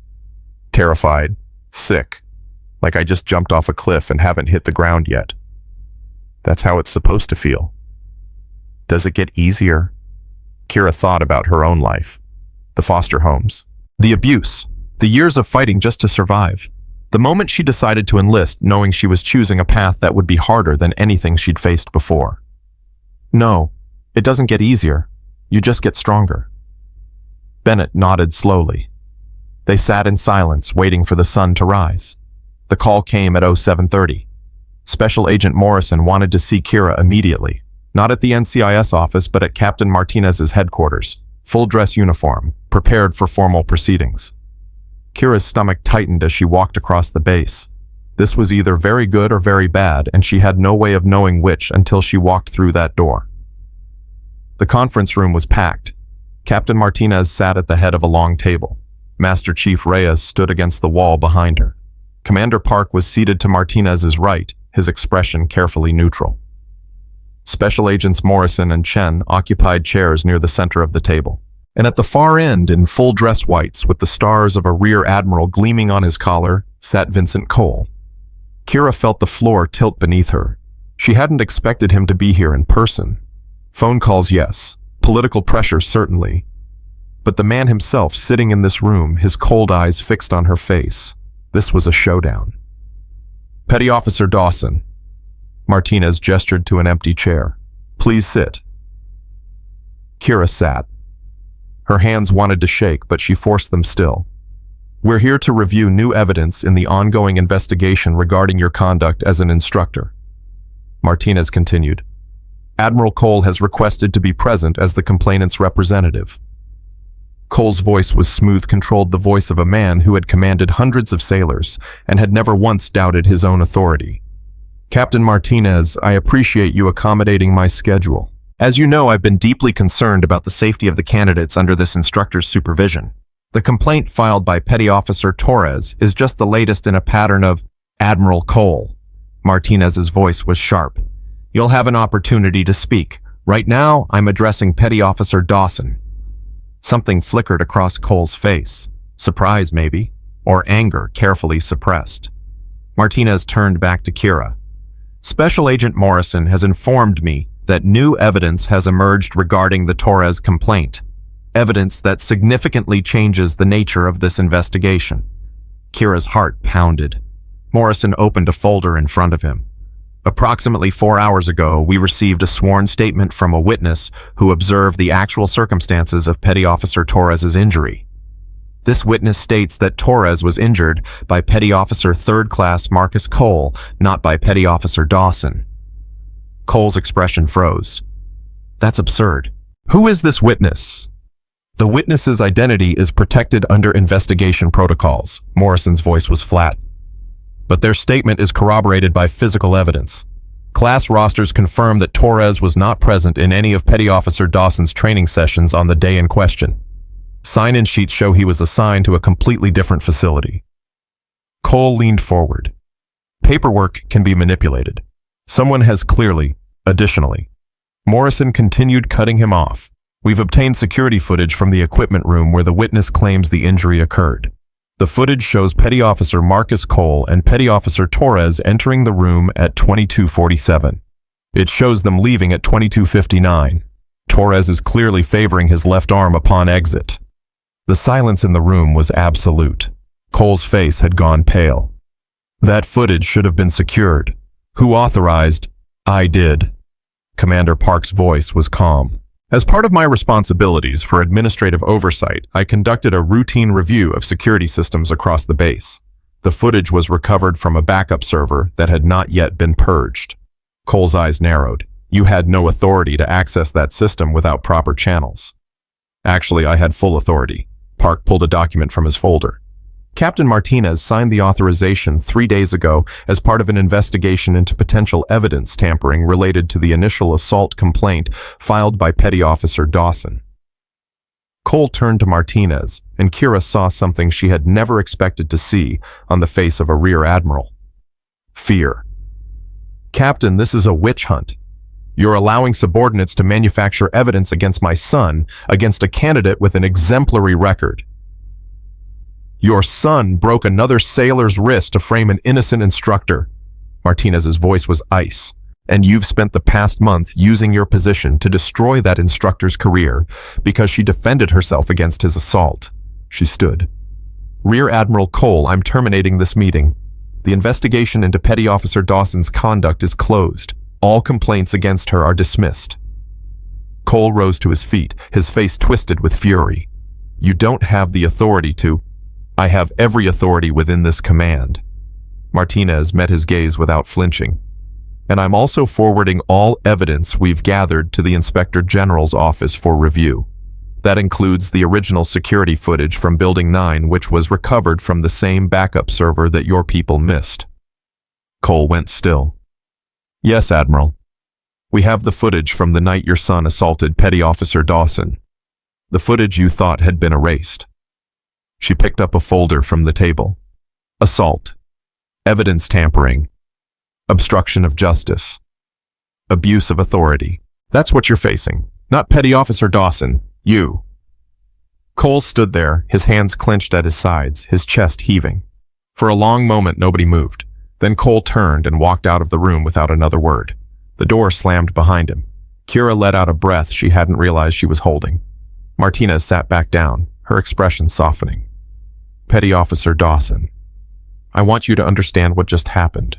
Admiral Cole is a powerful man with powerful friends. This isn't over. He's going to fight this with everything he has. I understand, Captain. Good. Because I also want you to understand something else. Martinez looked at her steadily. What you did standing your ground, refusing to be intimidated, continuing to do your job despite everything they threw at you. That's what real strength looks like. Not the kind that comes from rank or connections. The kind that comes from knowing who you are and refusing to let anyone take that away. She stood and extended her hand. Welcome to Naval Special Warfare, Petty Officer Dawson. You've earned your place here. Kira shook her hand. Thank you, Captain. She walked out of the room with her head held high. The battle wasn't over, but she had won this fight. The news spread through the base like wildfire. By noon, everyone knew that Admiral Cole had stormed out of a meeting with Captain Martinez. By evening, rumors were flying about an Inspector General investigation. By the next morning, Marcus Cole had been quietly transferred off the base pending formal charges. Torres recanted his complaint within hours of the meeting. He provided a new statement to NCIS confirming everything Bennett had witnessed. Marcus had threatened him, he said. Marcus had broken his wrist deliberately. Marcus had promised to destroy his career if he didn't cooperate. The other two from the original assault, Garrett's friend and the tattooed one named Reeves, were called in for additional questioning. Both of them confirmed that Marcus had been the instigator throughout, that Admiral Cole had been actively involved in the cover-up, that they had been pressured to lie about what happened. The walls were closing in on the Cole family. But Kira knew better than to celebrate. Men like Vincent Cole didn't go down quietly. They fought until the very end, using every weapon at their disposal, burning everything around them if necessary. She was right. 3 days after the confrontation, Master Chief Reyes found her in the gym. We have a problem. Kira set down the weights she'd been lifting. What happened? Admiral Cole is claiming that the backup footage was illegally obtained. He's filed a motion to have it suppressed as evidence. If it gets thrown out, the entire case against him and Marcus collapses. The words hit Kira like a physical blow. Can he do that? He's trying. The motion is being reviewed by a military judge right now. Decision expected within 48 hours. Kira felt the familiar cold settling into her chest. The same cold she'd felt when she learned her certifications had been erased. The same cold she'd felt when Torres filed his false complaint. So we could still lose. We could. Reyes's expression was grim. But there's something else. Something I haven't told anyone yet. She sat down on the bench beside Kira. 20 years ago, I was part of a classified operation that went wrong. Details don't matter, but what does matter is that Vincent Cole was my commanding officer. He made decisions during that operation that got people killed. Good people. People who trusted him. Kira stared at her. I've never spoken about it publicly because the operation is still classified and because Cole made sure anyone who might have corroborated my account was reassigned or discredited. Reyes's voice was steady, but there was old pain underneath it. But I've kept records, documents, evidence that Cole has been covering up his mistakes for 2 decades. Why are you telling me this now? Because if that footage gets suppressed, if Cole wins this legal battle, I'm going to go public with everything I have. Reyes met her eyes. It'll end my career. It might end my freedom depending on how many classification laws I break. But it'll also end Cole. Permanently. Kira was silent for a long moment. You'd sacrifice everything for this. I'd sacrifice everything for what's right. Reyes smiled, but it was a sad smile. That's what you do when you've seen what I've seen. When you've watched good people destroyed by men who should have been held accountable decades ago. She stood. I'm telling you this because I want you to understand. Whatever happens, Cole is not going to win. Not this time. One way or another, this ends with him facing justice. Kira stood too. Then let's make sure it doesn't come to that. Let's find another way to keep that footage admissible. Reyes studied her for a moment. What did you have in mind? Commander Park said the footage was obtained as part of an investigation into evidence tampering. That investigation was authorized by Captain Martinez. Correct. So the footage wasn't obtained illegally. It was obtained as part of a legitimate investigation into crimes that Cole himself committed. Kira's mind was racing. The motion to suppress is based on the argument that Park had no authority to access the system. But if we can prove that the investigation was properly authorized from the start, we can argue that the footage is fruit of a legitimate investigation, not an illegal search. Reyes nodded slowly. It's not airtight, but it's something. Who do we need to convince? The military judge reviewing the motion, Captain Diana Reeves. She's tough but fair, and she has a reputation for not tolerating procedural games. Can we get a meeting with her? Reyes's eyes glinted. I'll make some calls. The meeting happened the next day. Captain Diana Reeves was exactly what Reyes had described. 60 years old, with steel gray hair and eyes that seemed to cut through every word spoken in front of her. She sat behind a desk covered with legal documents, her expression neutral but watchful. Master Chief Reyes, I was surprised to get your call. Captain, I appreciate you making time. I'm making time because I've known you for 15 years and you've never asked me for a personal meeting, not once. Reeves leaned back in her chair. So, this must be important. It is. Reyes gestured to Kira.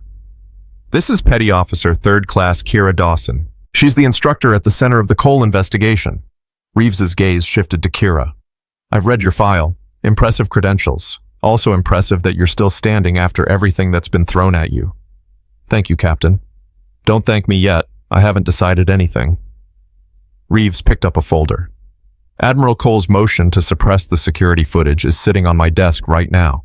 His lawyers are arguing that Commander Park conducted an unauthorized search when he accessed the backup server. That's not accurate, Captain. Reyes pulled out her own folder. The investigation into evidence tampering was formally authorized by Captain Martinez on November 17th. That authorization explicitly granted Commander Park access to all security systems on base for the purpose of preserving and recovering evidence. She handed the document to Reeves. The authorization was signed 4 days before Park accessed the backup server. Cole's argument that the access was unauthorized is factually incorrect. Reeves studied the document for a long moment. This changes things. There's more, Captain. Kira spoke for the first time. Admiral Cole's motion is based on the assumption that the footage was obtained through improper means, but the real question is why the footage needed to be recovered from a backup server in the first place. Reeves looked at her. Go on. The primary server recordings were deliberately erased. Someone with access to naval special warfare systems wiped them clean.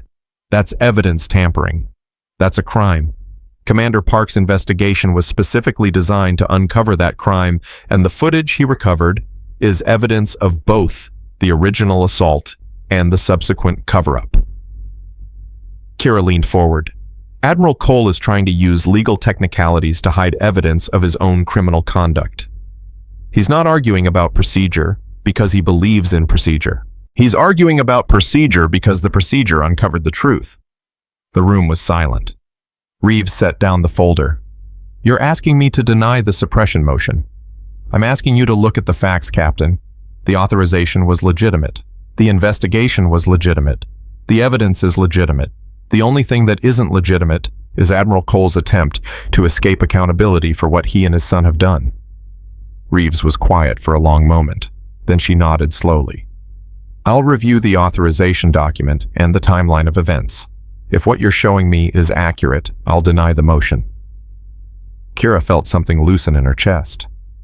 Thank you, Captain. Don't thank me. Reeves's expression was serious. If I deny this motion, Admiral Cole is going to appeal. He's going to fight this all the way up the chain of command. And he's going to make life very difficult for everyone involved. I understand. Do you... Reeves studied her. Because this isn't just about you anymore, Petty Officer. This is about setting a precedent. About showing every sailor in this Navy that rank and connections don't put you above the law. That takes courage. Real courage. the kind that doesn't always end well for the people who show it. Kira met her eyes. I know, Captain. I've been fighting that fight my whole life. Reeves held her gaze for a moment longer. Then she smiled. Just slightly. Just enough. Good. Then you know what you're getting into. She stood, signaling the end of the meeting. I'll have my decision by tomorrow morning. Dismissed. Kira and Reyes walked out of the building into the afternoon sun. That went well, Reyes said. Did it, better than I expected. Reeves doesn't show her hand, but I know her well enough to read the signs. She's going to deny the motion. Kira should have felt relieved. Instead, she felt the weight of everything that was still to come pressing down on her. What happens after that? The Inspector General investigation moves forward. Marcus Cole faces court-martial for assault evidence tampering and perjury. Admiral Cole faces his own investigation for abuse of authority and obstruction of justice. Reyes paused. And you get to keep doing what you came here to do. Teaching, training, making the next generation of operators better than the last. Kira nodded slowly. That's all I ever wanted. I know. Reyes put a hand on her shoulder. That's why I fought for you. They walked in silence for a moment. Then Kira asked the question that had been burning in her mind since the confrontation. What you told me about the classified operation, about what Cole did 20 years ago. Were you really willing to go public with that? Reyes didn't answer immediately. I've been carrying that weight for 2 decades, watching Cole rise through the ranks while the people he got killed stayed dead, knowing the truth and not being able to speak it. She looked at Kira. Yes, I was willing, if that's what it took to stop him. I was willing to lose everything. But now you don't have to. No, thanks to you and Bennett and everyone else who refused to be silenced. Reyes smiled. Sometimes justice doesn't require martyrdom. Sometimes it just requires enough people standing up at the same time. They reached Kira's quarters. Get some rest, Reyes said. Tomorrow is going to be a long day. Kira nodded. Master Chief, thank you for everything. Reyes shook her head. Don't thank me. You did this yourself. All I did was show you the door. You're the one who walked through it. She turned and walked away into the fading light. Kira watched her go. Then she went inside to wait for the morning. The decision came at 0800. Captain Reeves denied Admiral Cole's motion to suppress the evidence. In her written ruling, she stated that the investigation was properly authorized. The evidence was legitimately obtained, and the motion was nothing more than a bad faith attempt to obstruct justice. Admiral Cole filed an immediate appeal. It was denied within 4 hours. By noon, the Naval Criminal Investigative Service had issued formal arrest warrants for Marcus Cole on charges of assault evidence tampering, perjury, and obstruction of justice. By evening, the Inspector General had opened a formal investigation into Rear Admiral Vincent Cole for abuse of authority evidence tampering and conduct unbecoming an officer. The empire was crumbling, and Kira Dawson stood at the center of it all, watching as the man who had tried to destroy her faced the consequences of his own actions. But she didn't celebrate. She didn't gloat. She went back to work, because that's what she had come here to do. And nothing, not admirals, not threats, not the entire weight of institutional power arrayed against her, was going to stop her from doing it. 2 weeks passed. The investigation into Admiral Cole expanded beyond anything Kira had imagined. The Inspector General's team uncovered a pattern of misconduct, stretching back years. Promotions granted to loyal subordinates regardless of qualification. Investigations quietly killed before they could gain traction. Careers destroyed because someone had crossed the wrong person. Vincent Cole had built an empire on fear and favors. Now that empire was burning. Kira followed the developments from a distance, focusing on her classes, her candidates, her work. The whispers and stares had shifted. People who had avoided her now nodded with something like respect. Instructors who had kept their distance now sought her out for advice on techniques, on curriculum, on how to handle difficult candidates. She was no longer the outsider. She was becoming a legend. But legends came with complications. Bennett found her after morning PT, his face troubled. Petty Officer Dawson, I need to talk to you. They walked to a quiet corner of the training facility. What's wrong? I've been getting messages. Bennett's voice was tight, anonymous, threatening. Someone saying I'm going to pay for what I did, that I destroyed a good man's career with my lies. Kira's jaw tightened. Have you reported this? To who? NCIS is focused on the Cole investigation. Nobody else seems to care about some threatening text to a candidate. She pulled out her phone. Show me. Bennett handed over his device. The messages were brutal. Graphic descriptions of violence. Promises of retribution. References to Bennett's family, his hometown, his younger sister's name. Someone had done their research. This isn't random. Kira scrolled through the messages. Someone with access to your personnel file sent these. Someone inside the system. That's what scares me. Bennett's voice cracked. I did the right thing. I stood up. And now someone wants to hurt me for it. Kira looked at him. We're going to find out who's doing this, and we're going to stop them. How? Leave that to me. She walked straight to Master Chief Reyes's office. Reyes listened without interruption as Kira explained the situation. When she finished, Reyes picked up her phone. Commander Park, I need a trace on anonymous messages sent to candidate Bennett over the past 72 hours. Priority 1. She paused. Yes, I understand that's not standard procedure. Make it happen anyway. She hung up. Someone inside Cole's network is still active. Someone who hasn't been identified yet. Kira nodded. That's what I figured. We assumed Cole was working alone with just Marcus and a few loyal subordinates. But an operation this sophisticated, covering up evidence, erasing records, intimidating witnesses. That takes infrastructure. People in positions of trust who can access systems and information. You think there's a mole? I think there's more than one.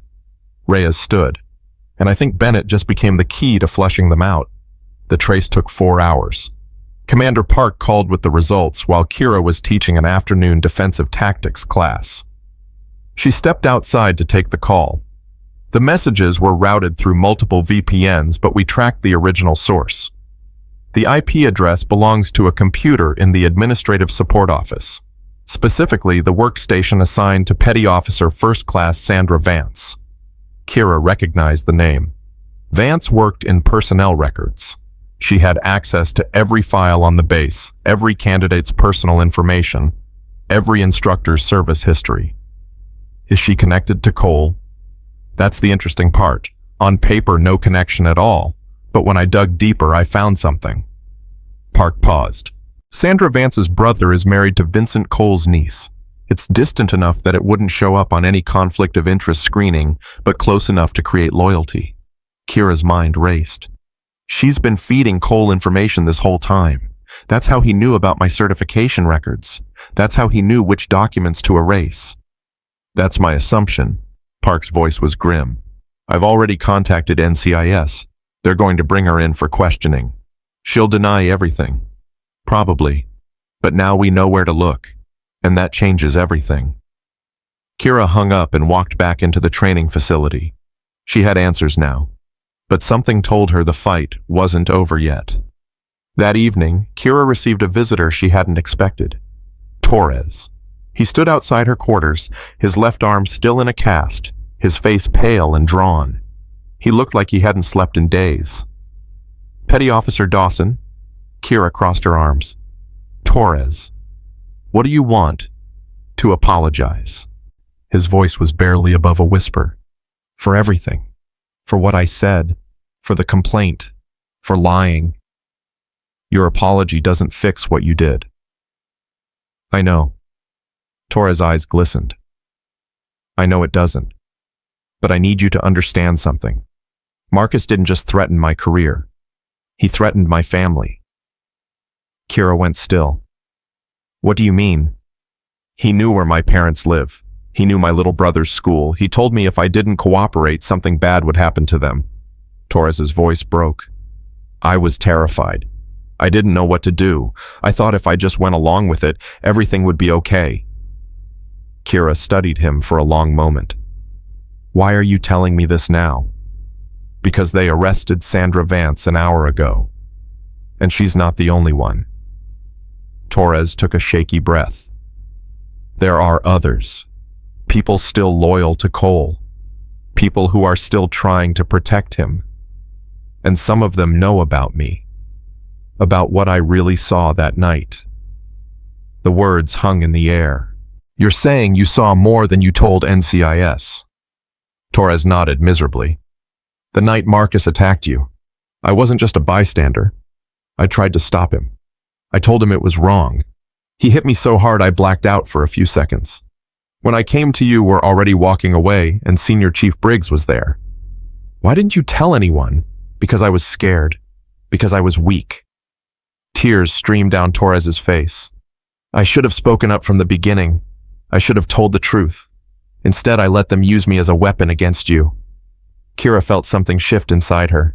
Not forgiveness, not yet, but something close to understanding. You're speaking up now, because it's the only way I can live with myself. Torres wiped his eyes.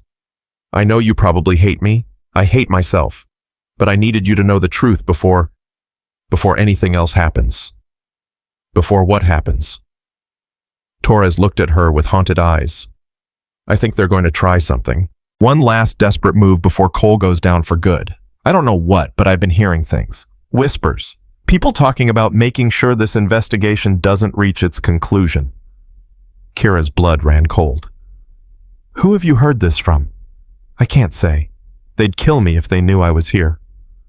Torres, if you know something that could prevent... I've already said too much. He backed away from her door. Just be careful, petty officer. Please, be careful. He turned and disappeared into the darkness. Kira stood there for a long moment, her mind racing. Then she picked up her phone and called Reyes. We need to talk, now. The emergency meeting happened at midnight. Captain Martinez's office was crowded. Reyes Park Briggs, Special Agent Morrison, and Captain Diana Reeves, who had apparently been pulled from her quarters to attend. Kira told them everything Torres had said. When she finished, the room was silent. Morrison spoke first. If what Torres is suggesting is accurate, we're looking at a potential conspiracy to obstruct federal investigation. That's serious criminal territory. It's more than that, Reyes's voice was tight. If Cole's people are planning something to derail this investigation, they're desperate. Desperate people do dangerous things. Martinez leaned forward. What kind of dangerous things? Intimidation, witness tampering, destruction of evidence. Reyes paused. Or worse. The word hung in the air. You think they'd resort to violence? I think Vincent Cole built his career on making problems disappear, and right now the biggest problems he has are the witnesses who can put him away. Reyes looked at Kira. Dawson, Bennett, Torres, anyone who's provided testimony against him. Kira felt something cold settle in her chest. You're saying we're in danger. I'm saying we need to be prepared for that possibility. Martinez stood. I'm implementing enhanced security protocols effective immediately. All witnesses in the Cole investigation will be assigned protective details. Movement off base will be restricted pending further assessment. That's going to tip them off, Morrison said. If they see increased security, they'll know we're onto them. Then we move fast. Martinez's voice was steel. Commander Park, I want you to pull every surveillance record from the past 48 hours. Every communication log, every access record. If Cole's people are planning something, they've left traces. Already on it, Captain. Master Chief Reyes, coordinate with NCIS on witness protection. I want round-the-clock coverage on Dawson, Bennett, and Torres starting tonight. Yes, ma'am. Martinez turned to Kira. Petty Officer Dawson, I know you've been through more than anyone should have to endure, but I need to ask you to do something difficult. Anything, Captain. I need you to continue your normal routine, teach your classes, go about your day, act like nothing has changed. Kira understood immediately. You want to use me as bait. I want to draw them out before they can hurt anyone. If they think you're vulnerable, they might make a move. And if they make a move, we catch them. Kira looked around the room at the faces of the people who had fought alongside her. Reyes, who had believed in her from the beginning. Park, who had protected her paperwork. Briggs, who had treated her like any other instructor. Morrison, who had followed the evidence wherever it led. They were all risking something by being here, by standing with her. "I'll do it." Martinez nodded. "Then let's get to work." The next 3 days were the longest of Kira's life. She taught her classes, went through her routines, acted like nothing was wrong, all while knowing that somewhere out there, people who wanted to hurt her were watching and waiting. The security detail was invisible but present. Plainclothes NCIS agents positioned throughout the base, surveillance cameras covering every angle of her movement. A panic button disguised as a fitness tracker on her wrist. Bennett was under similar protection, though he didn't know the full extent of what was happening. Kira saw him in class, watched him working harder than ever, and felt a fierce pride in how far he had come. Torres disappeared. One day, he was there, the next, he was gone. NCIS confirmed he had been moved to a secure location off base, his testimony too valuable to risk. And through it all, Kira waited. The break came on the 4th day. She was walking back from afternoon training when she noticed someone following her. A man in civilian clothes moving with the kind of deliberate casualness that screamed military training. He was good. If she hadn't spent years learning to read body language, she never would have spotted him. She kept walking, her pace unchanged. The panic button on her wrist felt heavy. She turned a corner and he followed. Another corner. Still there. Kira made a decision. Instead of heading for her quarters, she turned toward the training facility. It would be empty at this hour. Isolated. The perfect place for an ambush or a trap. She pushed open the door and stepped inside. The mat stretched out before her, familiar and reassuring. She had spent hundreds of hours on this surface, teaching training, proving herself over and over again. If someone wanted to come for her, this was where she wanted to face them. Footsteps behind her. The door opened and closed. Kira turned. The man stood 10 feet away. 40s, heavily built with the kind of scarred knuckles that came from years of fighting. His eyes were flat and cold. Petty Officer Dawson. "You know my name. I don't know yours. Doesn't matter. I'm here to deliver a message. From Admiral Cole." The man smiled. It was not a pleasant smile. "From people who want this investigation to end. People who are willing to do whatever it takes to make that happen." Kira's hand moved toward her wrist. "I wouldn't." The man reached behind his back and pulled out a knife. Not military issue. Something custom. Designed for hurting people. "This can go easy or hard, your choice. What's the message? Recant your testimony. Tell NCIS you made it all up. That you attacked those candidates unprovoked and then lied about it to cover yourself. And if I refuse," the man took a step closer, "then I start with your fingers. One at a time. And when you're done screaming, you'll sign whatever I put in front of you." Kira looked at him steadily. "You really think you can walk onto a military base, threaten a witness in a federal investigation, and walk away? I think no one's going to find you until I'm long gone." He took another step. "Last chance, Petty Officer. Easy or hard?" Kira pressed the panic button. Nothing visible happened. But somewhere on this base, NCIS agents were mobilizing. Cameras were recording. Help was coming. She just needed to buy time. "Hard, then." The man lunged at her. Kira moved. She had known this moment might come. Had prepared for it in every class she taught, every drill she ran, every late-night training session when she pushed herself past exhaustion. She sidestepped his first slash, grabbed his wrist, and twisted. The knife clattered to the mat. But he was faster than she expected, and he reversed the hold before she could complete it. His fist caught her in the ribs. Pain exploded through her side. She staggered, but didn't fall. He came at her again, fists swinging. Kira ducked under the first punch, caught the second on her forearm, and drove her knee into his thigh. He grunted but didn't slow down. They circled each other. "You're good," he said. "Better than they told me." "They told you wrong about a lot of things." He rushed her. This time Kira was ready. She dropped low, hooked her leg behind his knee, and drove her shoulder into his center mass. He went down hard, and she followed, scrambling for position. His elbow caught her temple. Stars exploded across her vision. She felt his hands close around her throat. Not again. The same grip, the same pressure, the same terror she had felt in Building 9 the night this all started. But this time she wasn't surprised. This time she wasn't alone. This time she had been training for years to survive exactly this moment. Kira drove her thumbs into his eyes. He screamed and released her, clutching at his face. She rolled away gasping and came up to find him staggering to his feet, blood streaming from his damaged eyes. "You're dead."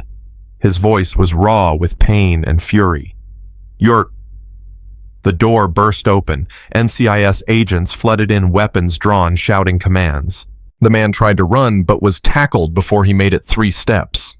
Within seconds, he was face down on the mat, hands cuffed behind his back.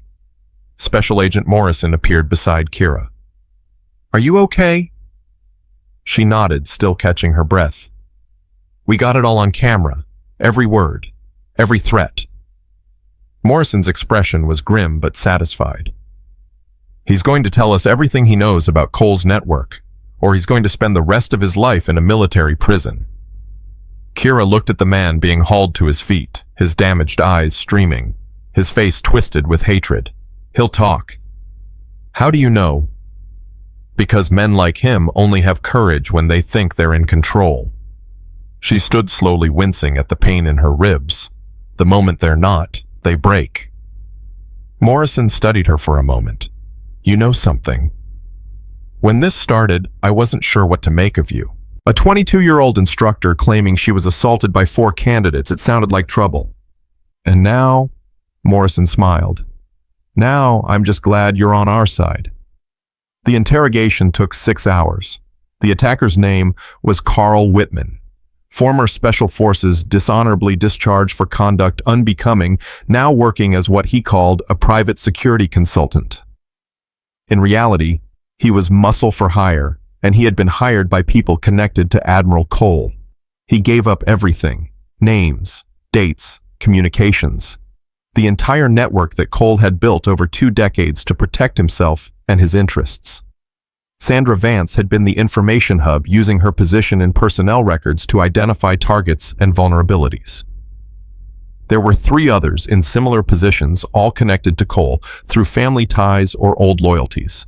They had been quietly sabotaging investigations, erasing evidence, and intimidating witnesses for years. By morning, NCIS had arrest warrants for all of them. By noon, Admiral Vincent Cole was taken into custody at his home in Virginia Beach. Kira watched the news coverage from the common room of the training facility, surrounded by candidates and instructors who had gathered to witness the moment. The footage showed Cole in handcuffs being led to a waiting vehicle. His face was blank, emotionless, the face of a man who had finally run out of options. Someone started clapping. Then more people joined. Within seconds, the room was filled with applause. Not for the arrest, not for the downfall of a powerful man, for Kira. For the woman who had refused to break. She didn't know how to respond. She had never been comfortable with attention, with praise, with being seen. But this felt different. This felt earned. Master Chief Reyes appeared beside her. "How does it feel?" Kira watched the footage of Cole being driven away. "I don't know yet. It'll sink in eventually." Reyes put a hand on her shoulder. "You did something most people never do, petty officer. You stood up against power. You fought back, and you won. We won. All of us. Yes, but it started with you." Reyes squeezed her shoulder. "Remember that. When things get hard again, and they will remember that you started something that changed everything." The applause continued around them. And for the first time since this had all begun, Kira allowed herself to feel something other than fear or anger or determination. She felt hope. Bennett found her an hour later. He was grinning, actually grinning, his face transformed from the scared young man she had met in Building 9. "Did you see it? Did you see them take him away?" "I saw." "It's really over." Bennett shook his head in amazement. "I can't believe it's really over." Kira looked at him. "It's not over for you. You still have training to complete. You still have to become the operator you want to be." "I know." Bennett's expression sobered. But now I can do it without looking over my shoulder, without wondering if someone's going to come after me for telling the truth. That's what you earned by speaking up. Kira met his eyes. Remember that feeling. Hold on to it. Because there will be other moments in your career when you have to choose between what's easy and what's right. When that happens, remember what it felt like to do the right thing, even when it was terrifying. Bennett nodded slowly. I will, petty officer. I promise. He walked away, and Kira watched him go. He was going to be okay. Better than okay. He was going to be the kind of operator who didn't look the other way when something was wrong. The kind who stood up, spoke up, and accepted the consequences. That was her legacy, she realized. Not the fight in Building 9, not the investigation that brought down an admiral, but the people she touched along the way, the candidates she trained, the example she set. That was what would last. That evening, Captain Martinez called Kira to her office. Petty Officer Dawson, please sit. Kira sat. Martinez studied her for a long moment. I've been doing this job for a long time. I've seen good sailors and bad sailors. I've seen courage and cowardice. I've seen people rise to challenges they never imagined facing, and I've seen people crumble under the weight of expectations. She leaned forward. What you did over these past weeks, standing firm against one of the most powerful men in the Navy, refusing to back down even when everything was stacked against you, that's not something I see very often. That's not something anyone sees very often. I just did what I had to do, Captain. No, you did what was right. There's a difference. Martinez smiled. Which is why I'm promoting you. Effective immediately, you're Petty Officer 2nd Class Kira Dawson, Lead Instructor for Advanced Defensive Tactics. Kira stared at her. Captain, I don't know what to say. Say, you'll keep doing exactly what you've been doing. Teaching, training, making the next generation of operators better than we ever were. Martinez stood and extended her hand. Congratulations, Petty Officer. You've earned this. Kira shook her hand. Thank you, Captain. I won't let you down. I know you won't. Kira walked out of the office in a daze. Promoted.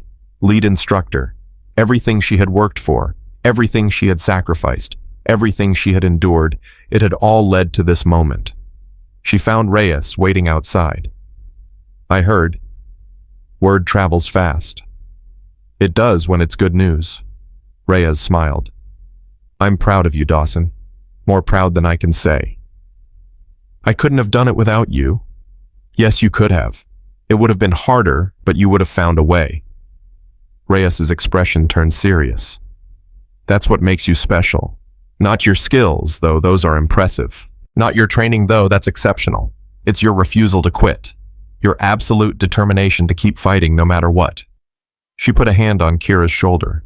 That's rare. That's precious. And that's what's going to make you one of the great ones. Kira felt tears prick her eyes. Thank you, Master Chief. For everything. Don't thank me. Just keep being who you are. Reyes stepped back. Now go celebrate. That's an order.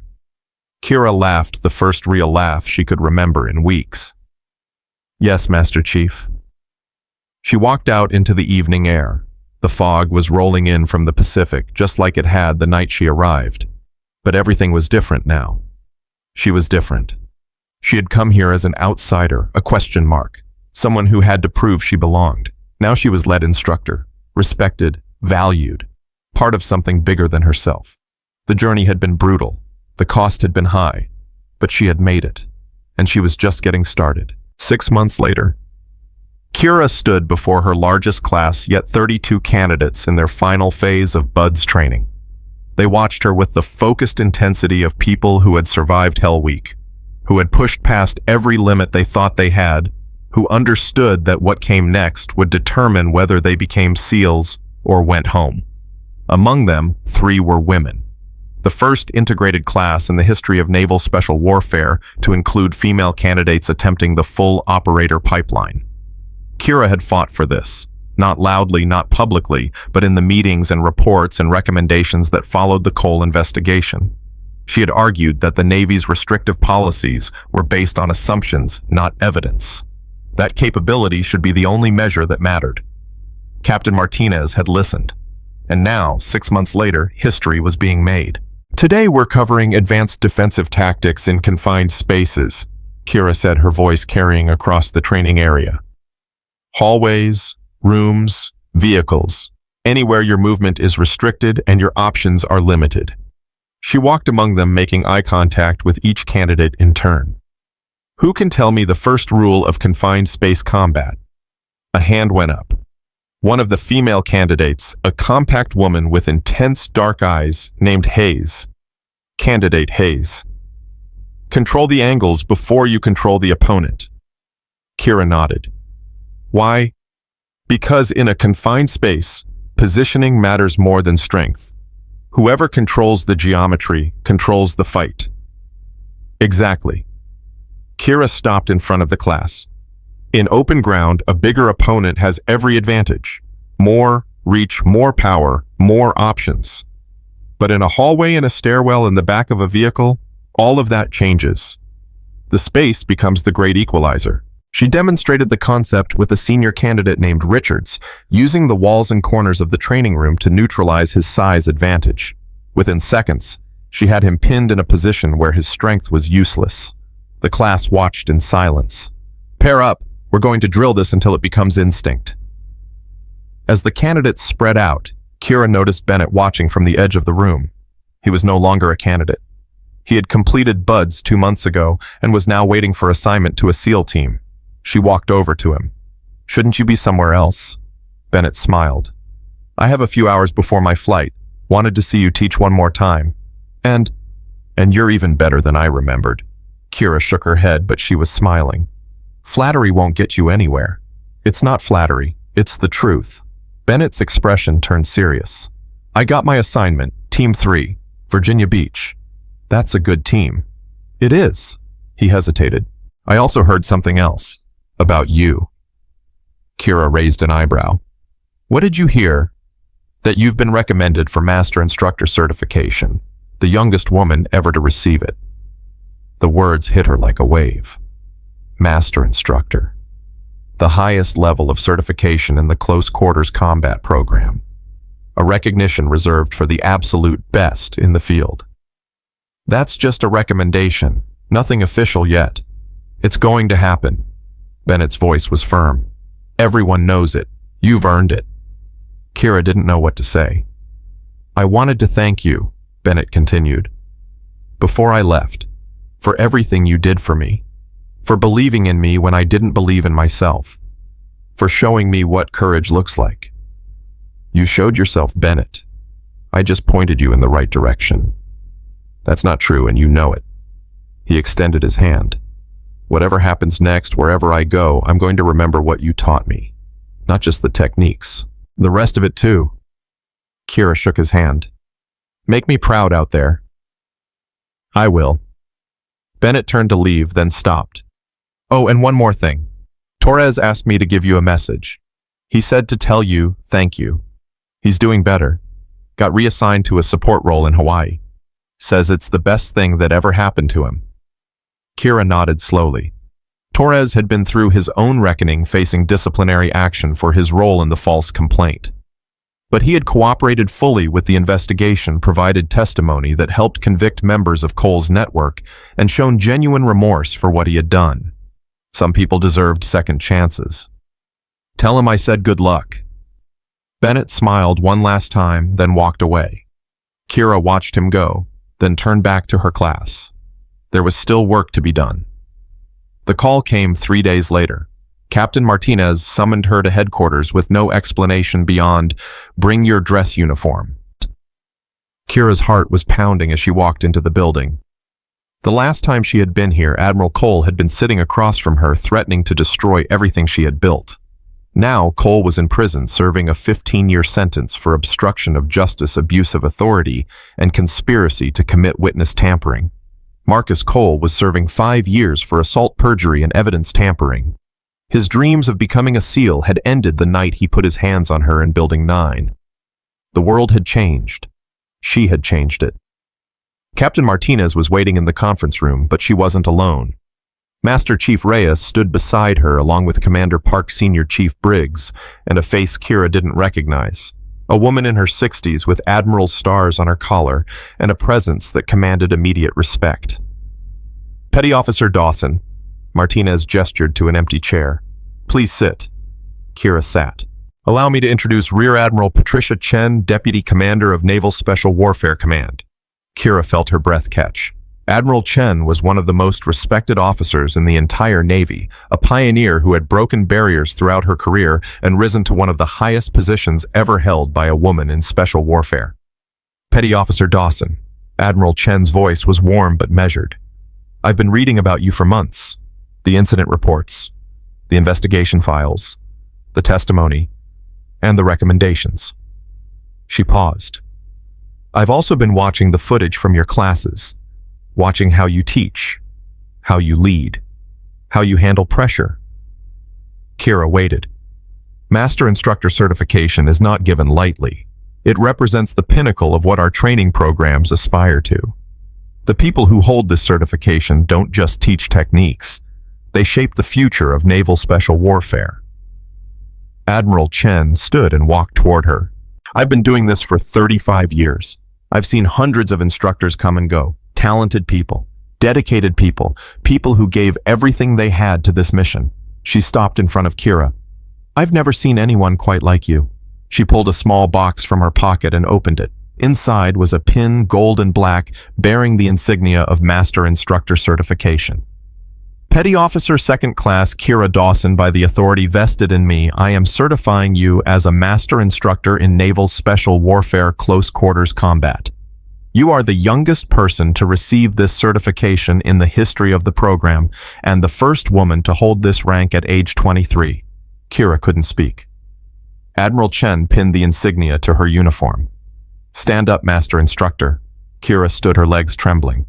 Admiral Chen shook her hand. I expect great things from you, Dawson. Don't let me down. I won't, Admiral. The applause started with Reyes spreading to Park to Briggs to Martinez. The sound filled the room, washing over Kira like a wave. She had done it. Not just survived, not just endured. She had risen to the absolute top of her field, and she was just getting started. After the ceremony, Reyes found her alone in the hallway. How does it feel? Kira looked at the pin on her uniform, still not quite believing it was real. Overwhelming. Terrifying. Amazing. That sounds about right. Reyes smiled. I remember when I got my first major certification, thought I was going to pass out. How did you handle it? By remembering that the certification didn't change who I was, it just recognized what I had already become. Reyes put a hand on her shoulder. You were a Master Instructor before you got that pin, Dawson. You've been teaching at that level since you walked onto this base. The Navy is just finally catching up to what the rest of us already knew. And Kira felt tears prick her eyes. Thank you, Master Chief, for everything, from the very beginning. You don't need to thank me. You need to go out there and do what you do best. Reyes squeezed her shoulder. There are people watching you now, Dawson. Young women who see that pin on your uniform and think maybe they can do it too. Young sailors who've been told they're too small, too young, too different to succeed. They're watching to see what you do next. No pressure. All the pressure in the world. But you can handle it. Reyes stepped back. I've got somewhere to be, but I'll see you around, Master Instructor. She turned and walked away. Kira watched her go, then looked down at the pin one more time. Then she headed back to work. Word spread fast. By the end of the day, everyone on the base knew that Kira Dawson had been certified as Master Instructor. Candidates she had trained came to congratulate her. Instructors who had once avoided her now sought her out to shake her hand. Even the base commander stopped by to offer his personal commendation. It was overwhelming. But one encounter stood out above all the others. Kira was leaving the training facility that evening when she saw a young woman waiting outside, one of the 3 female candidates from the integrated class. Hayes. Master Instructor Dawson. Kira stopped. Hayes, what can I do for you? I just wanted to tell you something. Hayes's voice was steady, but there was emotion underneath it. Before I came here, before I started this program, Everyone told me I couldn't do it. My family, my friends. Even my recruiter said I should consider other options. They said I was too small, too young, that women weren't built for this kind of work. She looked at Kira with fierce determination. But I kept reading about you, about what you did, about how you fought back against people who said you didn't belong. And every time someone told me I couldn't, I thought about you. I thought if she did it, maybe I can too. Kira felt something tighten in her chest. And now you're here. Now I'm here. Hayes' eyes glistened. And I'm going to make it. I'm going to complete this program and become an operator. Not because I'm trying to prove something to anyone else. Because I proved it to myself the day I decided to try. Kira remembered her own journey. The foster homes, the abuse, the nights when she wondered if she would ever be anything more than a victim. You're already an operator, Hayes. The rest is just confirmation. Hayes smiled, the first real smile Kira had seen from her. Thank you, Master Instructor. Don't thank me, just graduate. And when you do remember this conversation, remember what it felt like to prove them wrong. Hayes nodded firmly. I will. She saluted, then jogged off toward the barracks. Kira watched her go, feeling something shift inside her. This was why she had fought so hard, not for herself, for all the Hayes out there, all the young women who had been told they couldn't, all the people who looked at the barriers in front of them and decided to climb anyway. She was their proof that it could be done. That was her true legacy. Not the pin, not the certification, not the investigation that brought down an admiral. The people she inspired. That was what would last. 3 weeks later, Kira received an unexpected visitor. She was reviewing lesson plans in her office when there was a knock at the door. She looked up and felt her heart stop. Vincent Cole stood in the doorway, not in an admiral's uniform, not in handcuffs. In civilian clothes, looking older and smaller than she remembered. Her hand moved toward the phone on her desk. Please. Cole's voice was thin, defeated. I'm not here to cause trouble. I just want to talk. How did you get on base? I filed for a compassionate visit. My lawyer arranged it. He held up his wrist, showing the GPS monitoring bracelet. I'm still in custody, just temporarily released for personal matters. Kira's jaw tightened. What personal matters? My son. Cole's voice cracked. Marcus. He tried to kill himself last week. The words hung in the air. Despite everything, despite all the pain and fear and anger, Kira felt something shift inside her. Is he okay? He's alive, in a hospital ward at the prison medical facility. Cole's face crumbled. He left a note. Said he couldn't live with what he'd done, with who he'd become, with the shame he brought on our family. Kira was silent. I came here because I needed you to know something. Cole took a step into the office, then stopped, clearly aware that he was on fragile ground. What I did to you was wrong. What I taught my son, that power meant never having to face consequences, that was wrong. Everything I built my life on was wrong. His voice broke. I spent 30 years climbing the ranks, making sure nobody could ever touch me or my family. And in the end, all I did was destroy the person I was trying to protect. Kira watched him, this broken man, who had once held so much power over her life. Why are you telling me this? Because I need you to understand. Not for my sake, for Marcus's. Cole wiped his eyes. When he wakes up, if he wakes up, he's going to need something to live for. Someone to look at as an example of how to rebuild after you've lost everything. He met her eyes. I want him to look at you. Kira stared at him. You want me to help your son. I want you to show him that it's possible to survive the worst version of yourself, to become something better. Cole's voice was barely a whisper. I know I have no right to ask, after everything. But I'm asking anyway. The silence stretched between them.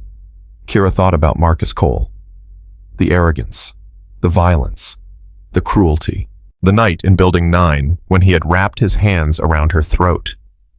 She thought about the fear she had felt, the fury, the determination to survive. And she thought about something else, redemption, the possibility of change, the chance to become more than your worst moments. I'll think about it. Cole's face crumpled with relief. That's more than I deserve.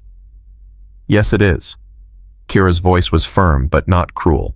Now leave, before I change my mind. Cole nodded, backing toward the door. Thank you, Petty Officer. Master Instructor. He paused at the threshold. I'm sorry. For everything. I know that doesn't fix anything, but I needed to say it. He left. Kira sat alone in her office, staring at the wall. She didn't know if she would visit Marcus Cole. Didn't know if she could face the person who had tried to destroy her and offer anything resembling compassion. But she knew one thing. She had won. Not just the investigation. Not just the certification. Not just the career she had built from nothing. She had won the right to choose, the right to decide who she wanted to be, regardless of what had been done to her. That was power. Real power. And nobody could ever take it away. 1 month later. Kira stood at the graduation ceremony for Bud's Class 356, watching 31 candidates receive their trident pins. Among them were 2 women. Hayes had made it. So had another female candidate named Rodriguez. The third had been medically dropped during the final phase, but she was already planning to return for the next class. She refused to quit. They were changing history. And Kira had helped make it happen. After the ceremony, Admiral Chen found her in the crowd. Master Instructor Dawson, a word. They stepped aside from the celebrations. I have a proposition for you. Admiral Chen's expression was serious. Naval Special Warfare is expanding its training programs. We're building new facilities, developing new curricula, preparing for a new generation of operators. She paused. I want you to lead the Close Quarters Combat Division. Full authority over training development, instructor certification, and curriculum design. It's a significant step up. It would mean leaving Coronado. Kira felt the weight of the offer settle on her shoulders. Where would I be based? Virginia Beach, near the main development group headquarters. You'd report directly to me. Admiral Chen studied her. This isn't a reward, Dawson. It's a responsibility. The work would be harder than anything you've done before. The stakes would be higher. The pressure would be intense. I understand. Do you? Admiral Chen's eyes were sharp. Because I'm not offering this to the woman who survived Vincent Cole. I'm offering it to the instructor who transformed how we think about combat training. The leader who inspired a generation of candidates. The professional who never stopped improving. Never stopped pushing, never stopped demanding excellence from herself and everyone around her. She extended her hand. That's the person I want. Are you her? Kira thought about everything she had been through. The foster homes, the Navy, Building 9, the investigation, the attacks, the victories, the losses, the moments of doubt and the moments of triumph. She thought about Hayes and Bennett and Torres and all the others whose lives she had touched. She thought about Master Chief Reyes, who had believed in her from the beginning. She thought about who she had been and who she had become, and she knew her answer. Yes, Admiral, I am. She shook the outstretched hand. Then welcome to the next chapter, Master Instructor Dawson. I expect you'll make it a good one. The ceremony continued around them, new operators receiving their pins, a new generation beginning their journey. And Kira Dawson, 23 years old, 5'3", the woman they had once called weak, stood at the center of it all, not as a survivor, not as a victim, as a leader. That night she packed her belongings for the move to Virginia. Her quarters were small, so it didn't take long. A few uniforms, some books, the letter from Senior Chief Reed calling her indispensable. The photo of her first graduating class. And one other thing. A crumpled note smoothed out and preserved that she had received from Marcus Cole's hospital room 2 weeks earlier. 3 words written in shaky handwriting. I'm sorry, truly. She had never responded. Maybe she never would, but she had kept it. Because redemption was possible, change was possible, even for people who had done terrible things. That was the lesson she would carry forward, the lesson she would teach to every candidate who passed through her program. You are not defined by your worst moments. You are defined by what you choose to do next. Kira tucked the note into her bag and took one last look around the room where so much had happened. Then she turned off the light and walked out into the future. The fog was rolling in from the Pacific, just like the night she arrived. But this time, she wasn't walking into the unknown. She was walking toward everything she had ever wanted, everything she had earned, everything she had become. Master Instructor Kira Dawson, leader, teacher, pioneer, the woman who refused to break. She stepped into the mist and disappeared, her footsteps steady and sure, heading toward a new chapter in a life that had been built one battle at a time. And somewhere behind her, in training facilities and barracks and classrooms across naval special warfare, young candidates looked at her photo on the wall and thought the same thing. If she did it, maybe I can too. That was her true victory, not the pin, not the position, not the power. The hope she left behind, the proof that strength had nothing to do with size, and the absolute certainty that no one, no matter how powerful, could ever again make her feel like she didn't belong, because she had earned her place, every single inch of it, and she would spend the rest of her career making sure others could earn theirs too. That was her promise. That was her mission. That was her legacy. And it was only just beginning.